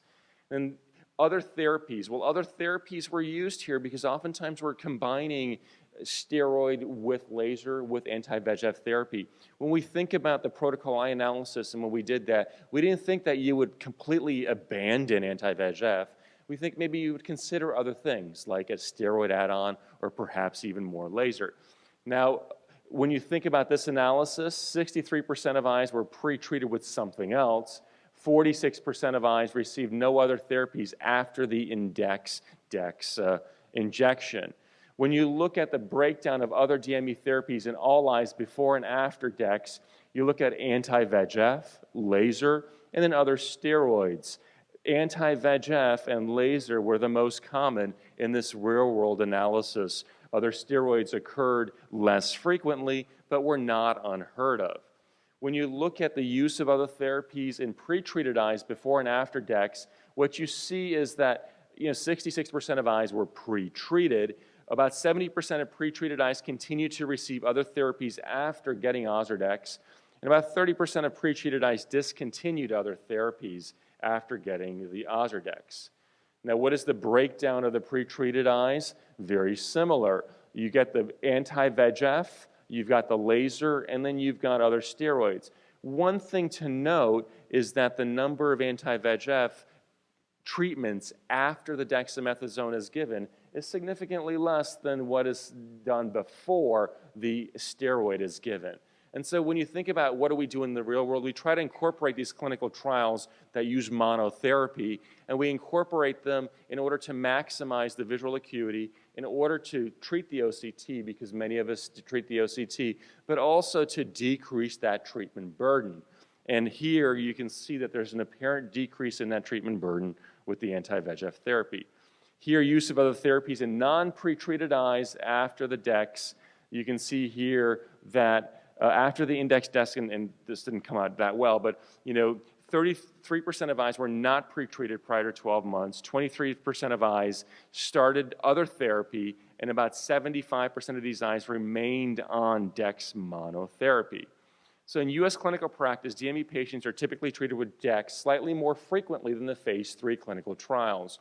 When I use Ozurdex every 4 to 5 months, it tends to be the typical retreatment need in patients with diabetic macular edema. For eyes with more than one implant, the median duration between implants was 4 to 5 months. The median number of DEX injections in the indexed eye in the first 12 months of follow-up was 1. The mean was 1.8.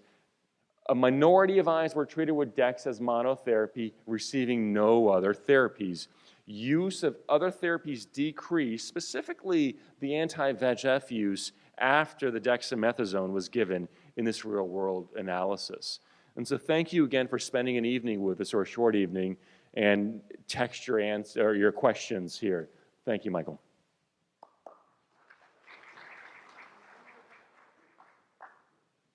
Now we're going to have Charlie change gears a little bit to show you about diabetic retinopathy and show you what's on the horizon going forward in terms of clinical trials. Okay, data dump is almost done. Hang in there, stretch. If you gotta go to the bathroom, if you wanna leave, we'll be here. Okay. so I'm actually gonna engage my panelists for these next few questions. So here's a case, right? Disaster on the left, remarkably good vision for that sort of an eye. And you can turn this eye into 2032 with anti-VEGF agents. And as you've heard over and over by my esteemed partners, it takes a lot of shots if you're using anti-VEGF monotherapy. That's sort of the take-home of what I've heard so far. And the reality is that is echoed in every trial that we've seen. So in the Protocol T trial, there's been a tremendous amount of energy and money spent on differentiating the 3 anti-VEGF agents. In fact, they all had an equal number of clinical visits through 2 years of Protocol T.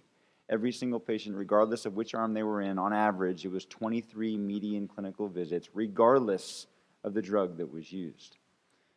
But then let's look longer. So what happens after the clinical trials? So on average, from Protocol I, patients got 0 injections with ranibizumab in the 4th and 5th years after initiation of dosing. 0. So first of all, we said it takes a lot of shots, and now we're saying in long-term follow-up Protocol I, it takes 0 shots to maintain your DME. So my first question for you, and then I'm actually going to put my panelists on the spot, is do you believe that treatment burden goes down when you're managing DME? That's sort of a critical issue, because if you don't, if you believe the Protocol I data, then really we should stop the conversation, right? Because it's 0 once you get to year 4 or 5, and that's doable for a few years if it's 0 after that. So my answers I give you, and then please vote, are number 1, yes, most patients do not need continued dosing beyond the 2nd year of management. Number 2, yes, but a substantial proportion of patients continue to need dosing beyond the 2nd year. 3, no, most patients continue to need dosing beyond the 2nd year. Or 4, no, patients need more dosing beyond the 2nd year of management. What do you think? Some of these may not be straightforward. I'm curious what you think. What do you guys think? Short answers from the panel?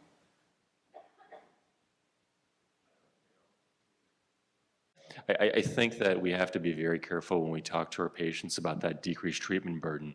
It comes from Protocol I predominantly. And in Protocol I, as I mentioned, patients were allowed to stay wet. A third of patients were wet the entire first year, and not all those third patients received injections every month. And so I think that it's a little bit misleading when we talk about a significant decreased treatment burden. And Neil presented some of that data today, and it was 9 the first year, 7 the third year. So yes, fewer, but not 0. Well summarized. So I think the critical point there is devil is in the details. So let's look at other data sets that take us through the 4th and 5th year of dosing. So following RIDE and RISE, a trial beautifully summarized by Sinu, we saw that after the 3rd year, yes, 25% of patients no longer need treatments for DME in the 4th year, but that means that the remaining 75% indeed did need continued dosing, and on average they got about 4 shots in the 4th year. And I absolutely agree with Szilárd that the key here is the way you define retreatment.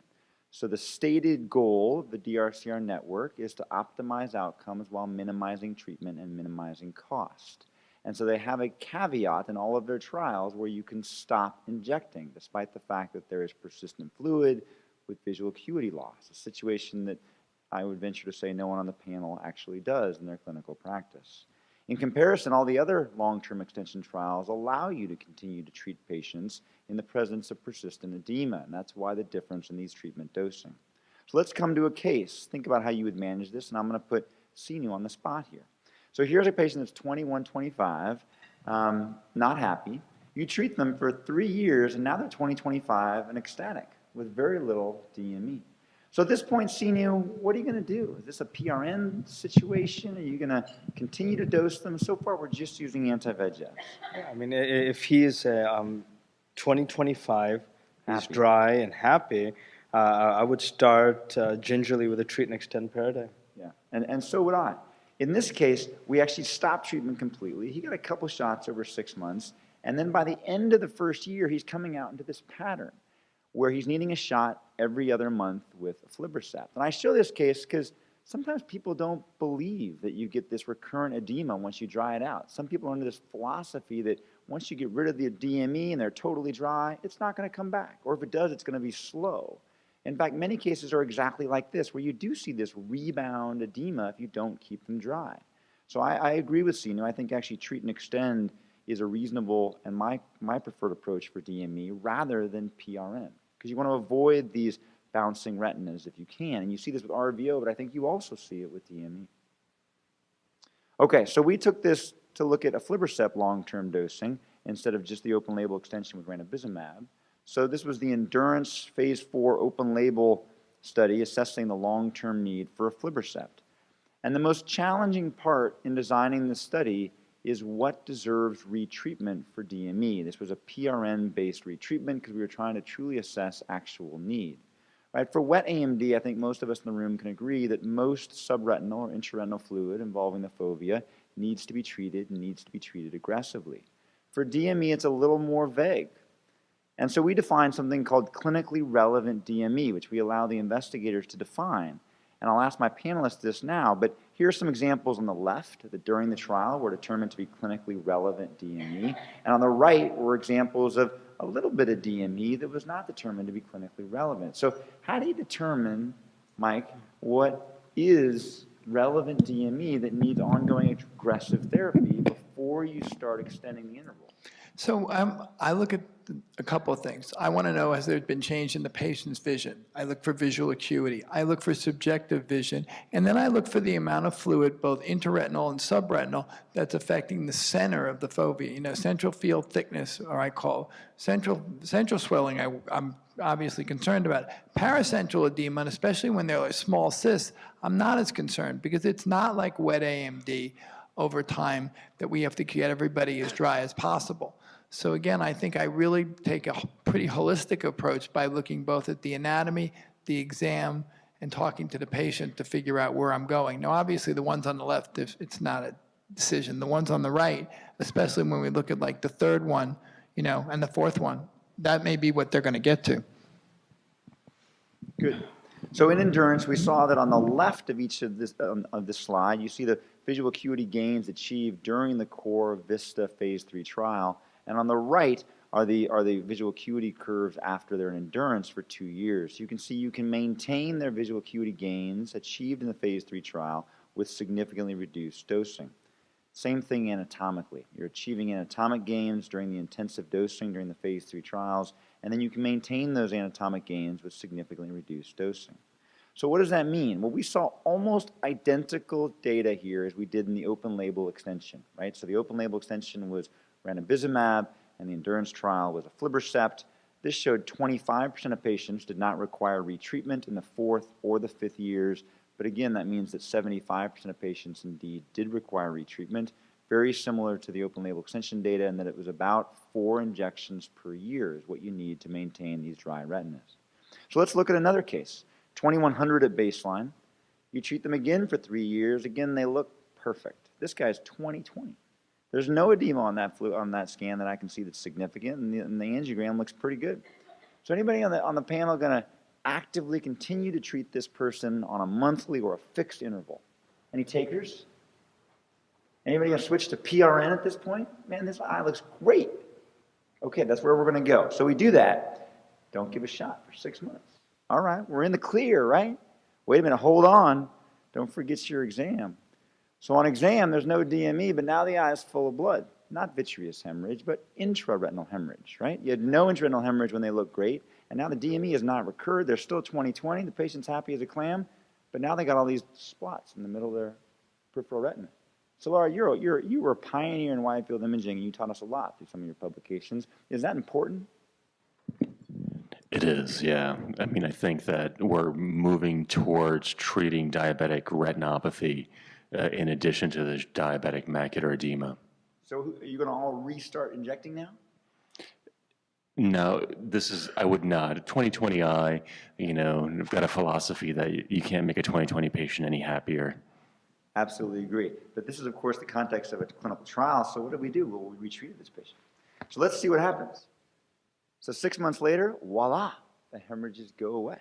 So it is remarkable how well you can address those hemorrhages. And I think it still is an open question, and I absolutely agree with Dr. Keish and the others on the panel that it's unclear if we should treat these patients, and it's probably out of bounds with clinical standard of care to treat that patient, but many trials were addressing that. And we saw in this trial that you had a dramatic increase in the conversion to PDR, as well as a conversion to severe NPDR, whereas there was a decrease over time in the milder forms of DR.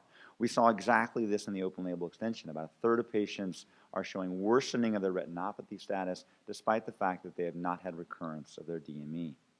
So another question for you in the audience: how often do you follow DME patients after year 2 of management who are stable on anti-VEGF dosing?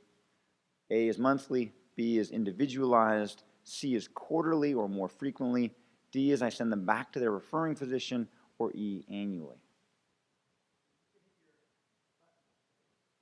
1, 2, 3, 4, 5. Go ahead. If you don't mind voting, that gives us information on what you're thinking.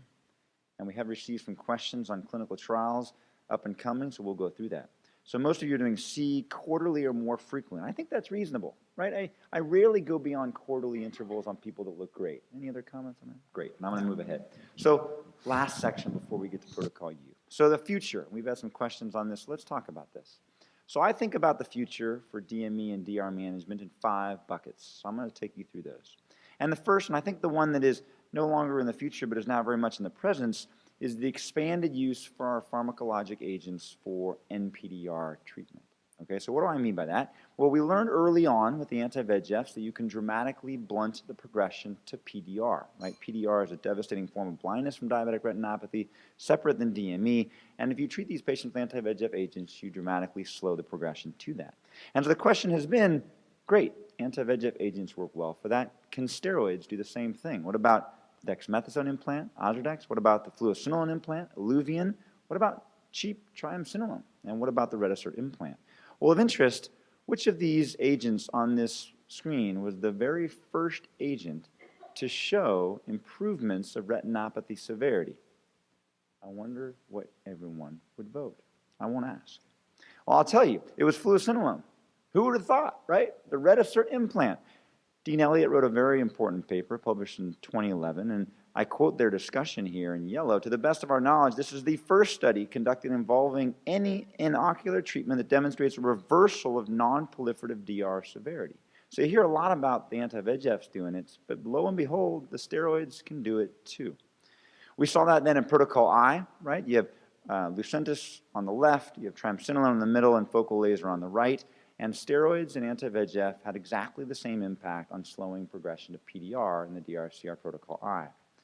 We did a similar analysis using the FAME data set, which again, Sini went through elegantly. We saw that in the control arm, almost exactly numerically, the percentage of patients that progressed to PDR in the control arm of RISE and RIDE progressed to PDR in FAME, 31% at 3 years. And again, very, very similar numbers to the monthly ranibizumab dosed arm progressed to PDR in the fluocinolone dose patients. Remember, these patients are receiving 1.5 injections over the course of 3 years, with 12% at 2 years and 17 to 18% progressing to PDR at 3 years. So a remarkable reduction in treatment burden and clearly very similar, if not identical, biologic effect. So the second future that I would put out there are the Me Too's. I think these are going to come to clinical fruition. Brolucizumab, certainly, and Abicipar, hopefully. So how are these different? Well, at that point, if both of these become clinically available, we'll have 5 anti-VEGF agents, 4 of them FDA approved, bevacizumab being the only one not FDA approved for any ocular use. And the interesting aspects with brolucizumab and Abicipar is that they're small. They're much smaller than the smallest of our previous agents, which is ranibizumab, and that allows you to concentrate them very highly in an aqueous solution, which means if you give a higher concentration, you're going to increase your durability. And we've seen some exciting data from brolucizumab over the last couple of days suggesting that indeed more of these patients can go out at a longer interval. And although it's quoted as a majority, it's still only in the 50% range that can make it out to quarterly dosing. So we do have a ways to go, and hopefully Abicipar may be able to take us further. The third category I'd put out there, and maybe the most interesting to me personally, is the dual targeting agents, right? Blocking VEGF works really well. Well, let's find some more agents. And probably the most interesting one and the closest one to clinical reality is angiopoietin-2. So I want to briefly walk you through the biology of angiopoietin-2 because you're going to read a lot about this. You're going to hear a lot about this over the next year especially. But angiopoietin-2 and angiopoietin-1 work on the same receptor, Tie2. What does Tie2 do? Well, it basically mediates vessel stability. So when Ang1 binds to Tie2, you get strong stabilization of normal vessels. Your eyes are full of Ang1. In a pathologic setting, you get upregulation of Ang2. This is where the biology gets a little confusing, bear with me, but Ang2 is what's called a partial Tie2 agonist. So it basically competitively inhibits Ang1. It doesn't let Ang1 bind as much or as tightly to Tie2, and therefore you get breakdown and destabilization of the normal vessels in the back of your eye. And there's a thought that there's a synergy between Ang2 and VEGF-A overexpression in these pathologic eyes, leaky blood vessels, angiogenesis, etc. So there's not one or two, but there's 5 ongoing phase 2 trials. They're listed up here. All of them will have data that's read out and very likely presented during 2018. This, of course, is phase 2 data. Need to emphasize that again. So there's still quite a while to go before these are commercially available. I would think at least 2 years, probably more like 3. Okay, 4th category, drug delivery. These may be clinically relevant in a similar time frame to the dual targeting agents. So here you have the port delivery systems, which are in phase 2 delivery, phase 2 development. Really, Genentech's driving that at this point in a trial called the Ladder trial, which is a little implant that you put in through the sclera, which imaged on the bottom right there, and then you theoretically can refill this in the office with a very highly concentrated form of ranibizumab that hopefully will last many months, if not years, in some patients. The other one to talk in a little more detail, and Sinu especially is a specialist with this one, is suprachoroidal delivery of corticosteroids. So this is a steroid that you inject with a really teeny needle, 900 microns, into the suprachoroidal space, which is basically just under the sclera, not inside the vitreous cavity. It's sort of in the wall of the eye.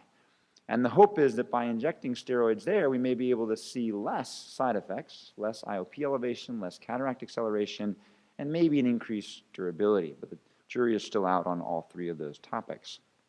Here's a video of what that injection procedure might look like. I've done about 30 of these injections at this point, and it is a different mechanism than injecting into the vitreous cavity.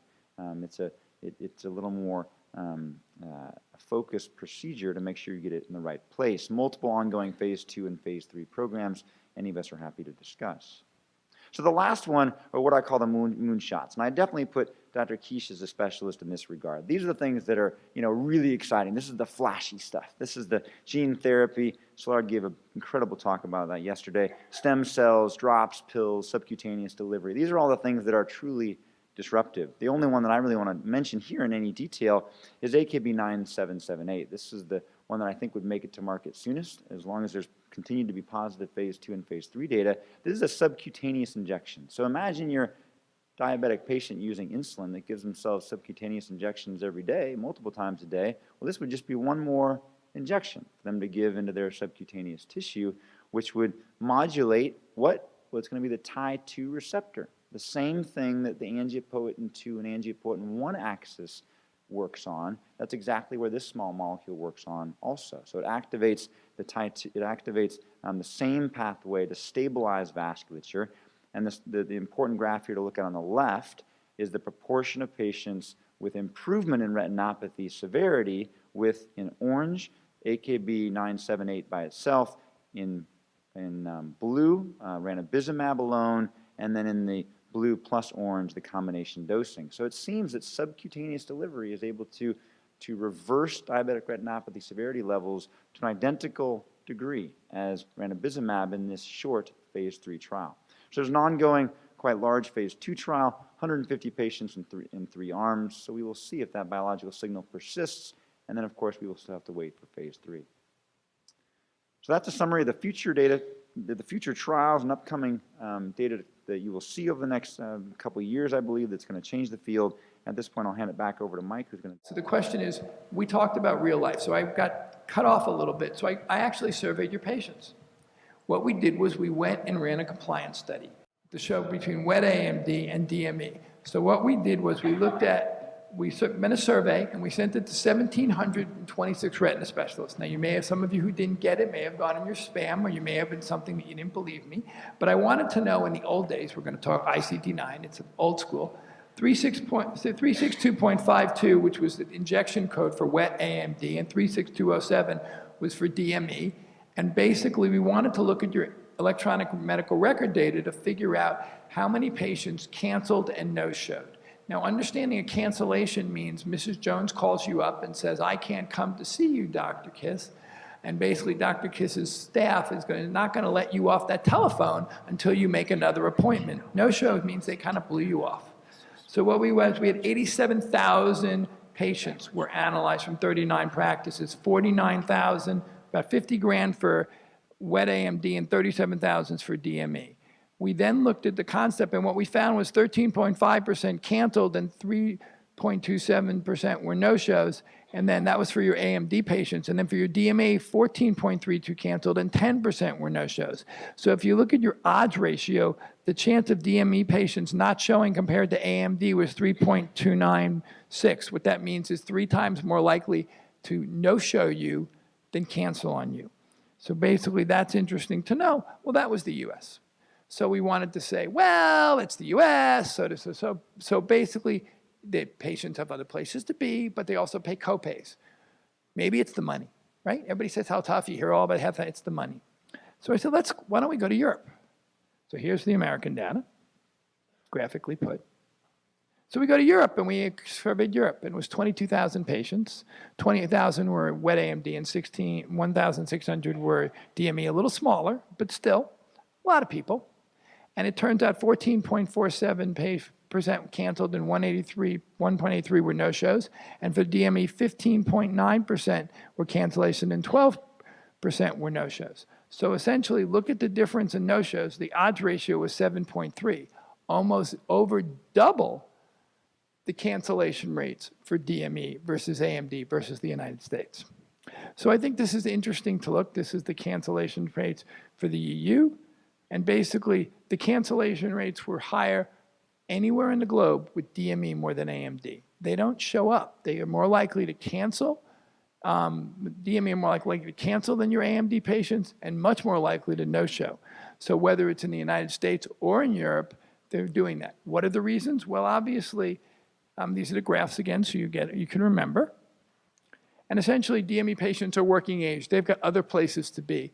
Dr. Kiss has done a lot of work showing that basically the average number of doctor visits with people with DME, every doctor, it's 25 visits a year. Now, last I checked, most of us are only open business hours. That's over a month, and they got a job, right? This is the comorbidities. They also suffer from poor compliance because how did they get DME to begin with? They had their hemoglobin A1C was probably higher than it should be. And obviously, wet AMD, the vision is immediate and devastating. So basically, Charlie did a great job saying there are people who've got swelling on their OCT, and a lot of us said we'd tolerate some of that swelling. In wet AMD, there's no way any of us would tolerate the swelling because we know how devastating and how quickly devastating wet AMD is, and vision loss with DME can be much slower. And the question would be, do you take something for granted if it's paid for? That's what my daughter taught me. If the health club membership was free, you might go a little less than if you had to pay for it, okay? And this is where combination therapy works. If you're not going to show up, right, it's better to have something that works while you're not there. So again, combination therapy is good for about 4 months or more, and it keeps people dry. So essentially what we're going to do now, and I want to thank these were a lot. I want to thank all the people that were part of the survey because I could not have done it without them. We're going to take a moment, and before we go to post-test questions, you've all been very patient to ask us questions, and we didn't answer them, not that we wanted to get done within a reasonable period of time because the information was important, but now that I still have the panel, I'll actually grab the microphone and Sina could help us read through the questions. Okay, so Slard, why don't you take this? If a patient has diffuse persistent DME after 4 to 6 anti-VEGF injections, what criteria do the panelists use in choosing Ozurdex versus Iluvien? That's a great question. I think that the label helps guide me. The label for Iluvien sort of requires you to test out a steroid to make sure there's not a steroid response. And so I want to make sure that a patient is going to respond appropriately to steroid therapy. And so I'm going to choose a shorter acting steroid initially, and that shorter acting steroid is going to be an Ozurdex. I usually go about 4 or 5 injections, and if I'm not getting the result that I think I need, and or the patient is not getting the visual acuity response, then I would start with Ozurdex. If after a couple of Ozurdex I'm getting what I want in vision and OCT, then perhaps, talking to that move to Iluvien, in consideration of the status of the lens and the patient as well for the Iluvien. So here's a question for Charlie. Yeah, he's done numerous of these injections. What is the visual or tactile feedback that prevents injection intended for the suprachoroidal space from being injected into another potential space? And what is the risk of suprachoroidal hemorrhage with the Clearside product? Yeah, great question. So the Clearside Biomedical is studying a preservative-free form of triamcinolone acetonide injected into the suprachoroidal space. It's being studied in phase 3 trials in uveitis and RVO, associated macular edema, and in a phase 2 trial right now for DME. So it's all the same medication for all 3 of the trials, and there's clearly a biological signal in all 3 diseases. The injection procedure is very different than an intravitreal injection, which we give very fluidly with usually one motion. The suprachoroidal space is a little more challenging to access, and the reason for that is the suprachoroidal space is a potential space. It's like the pleura next to your lungs. It doesn't exist in your eye right now.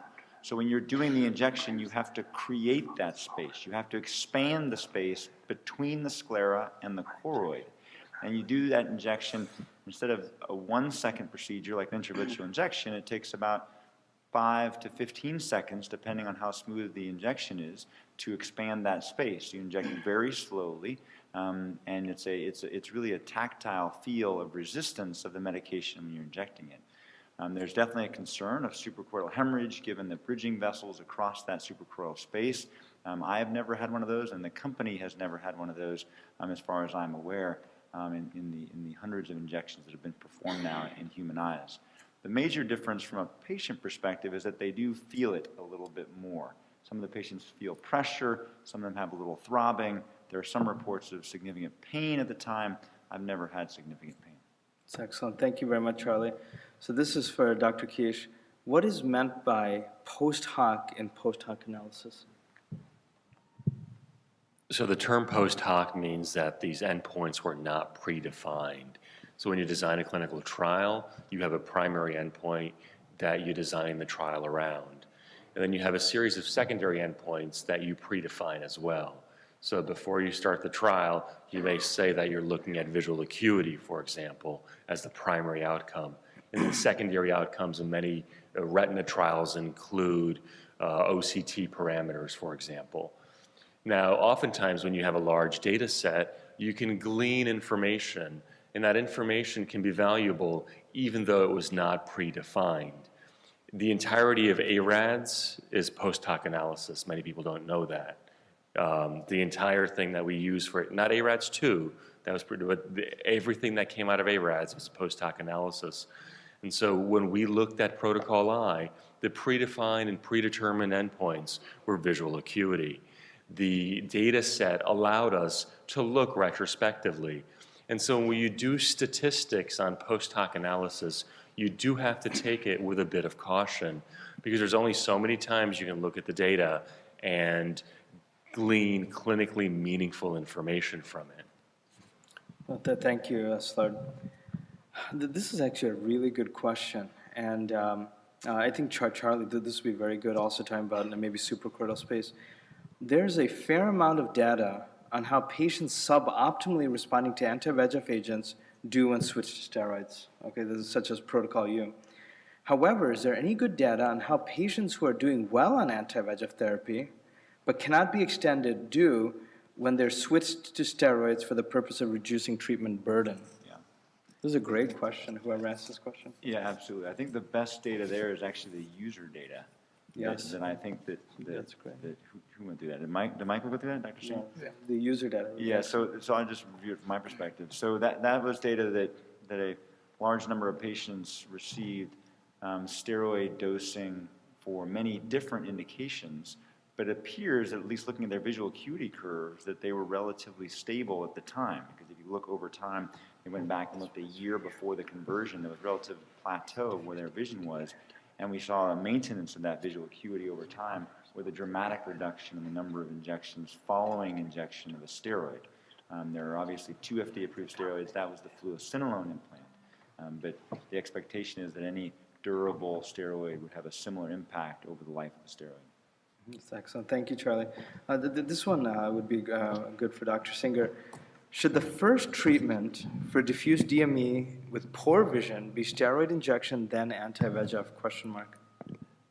So that's an interesting question. So it's interesting that we've kind of gotten away from using our fluorescein angiograms. You know, it's interesting, in the old days, everybody looked at, there was focal edema and diffuse edema. And the question was, we used our laser for focal and we did grid for diffuse. Now we've kind of gotten away from that based on, the work that, there wasn't any sub-analysis that really looked at the different types of edema on the pivotal trials for sure. So the question is, I'm going to answer it a different way. I mean, the way I'll typically answer the question is, when I see people, regardless of their edema, I'm going to give them a shot of anti-VEGF. And I'm going to give a job of anti-VEGF, and I'll see them back in a month, and I want to know what the difference is.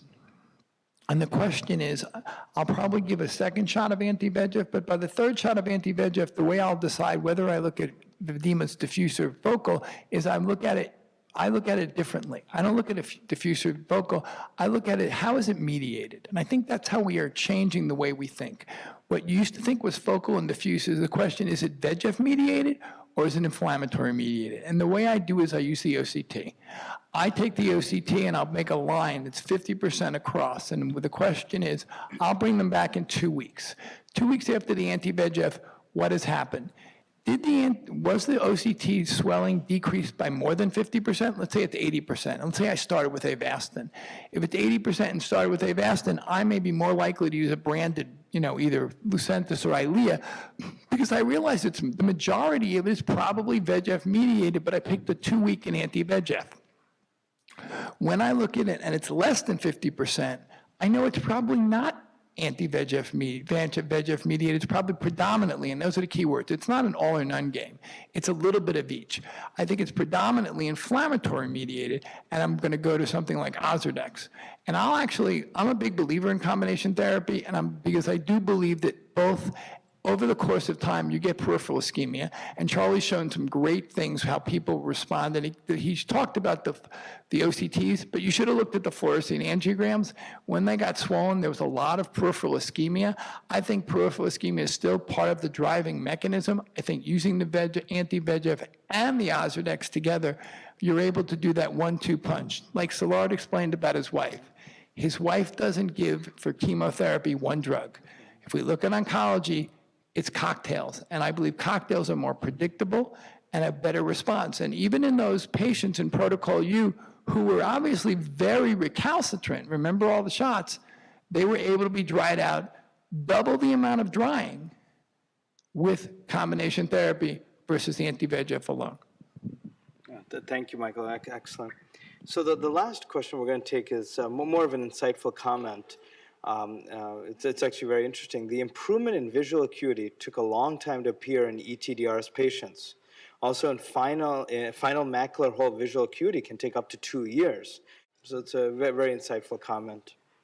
So I think we should do the post questions, and then we'll go enjoy the city. Out of here. So in order to get your CME, so let's see if you picked up anything based on what we talked about today.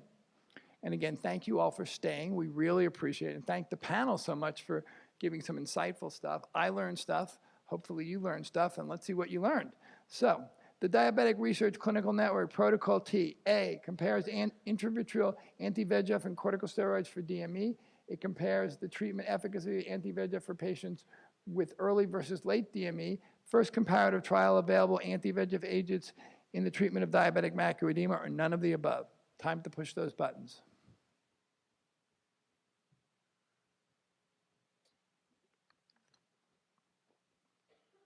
Are we going to get a pre and a post, or we're just going to get, what am I going to see? Okay. Do we know what pre was? Okay. Well, so you get it. You all, 78% of you, obviously. That looks good. All right. Next question. And there's the answer. Number C. I should have probably done that first, but that'll work. All right. Corticosteroids are the treatment for DME are anti-inflammatory, inhibit expression of VEGF gene, neither A or B, both A and B. Something that Sinu talked about. We'll try to give you a little hint.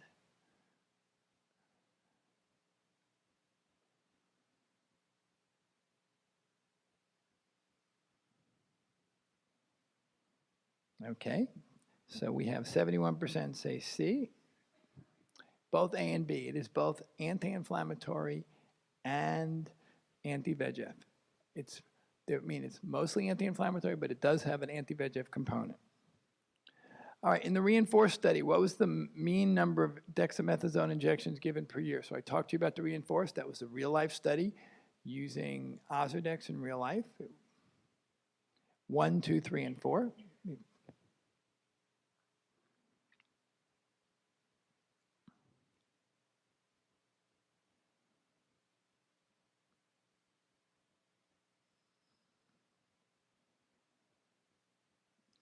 Nice. All right. B, and the answer is B. No. So essentially 2 injections per year. That was the mean, although over 40% of people only needed 1. In the early study, the percent reduction of central retinal thickness after 3 injections would predict a visual response at 3 years. So how much reduction in CFT told you how you were going to do in 3 years? Was it 10, 20, 30, or 40%? Szilard did a great job explaining this. So when you see this and you realize this percent hasn't been achieved, you might want to think of switching therapies. Explain it another way for you.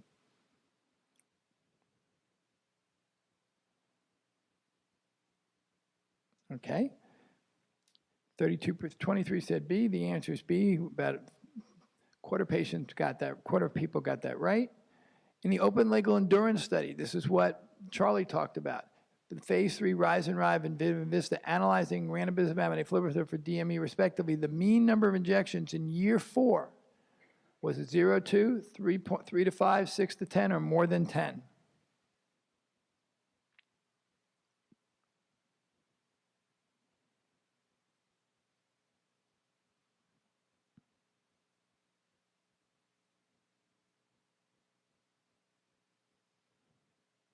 Okay, so basically 3 to 5, 54% of you got that right. In the clinical trial patient compliance, what I just talked about, macular degeneration patients canceled more often than diabetic patients, but no-showed less. Diabetic patients no-showed more than macular degeneration, but canceled less. It's a lot of words to figure out. Diabetic patients canceled and no-showed more than macular degeneration patients, and macular degeneration patients had higher no-show and cancellation patients than diabetic, the opposite of 3. C, I suppose. Good, 83% of you got the concept that basically diabetic patients are more likely to cancel and no-show than your macular degeneration patients based on the fact they've got other things to do and more compliance and everything I talked about. So we answered a bunch of the questions. I want to thank you for staying, everyone who stayed. I want to thank Allergan and Dana Miller for putting this on. I want to thank my panel for being incredibly well-versed and taught us things that you typically don't hear in typical lectures, and hopefully we gave you some data to help you make better decisions when you go to clinic on Monday morning. Thanks for coming.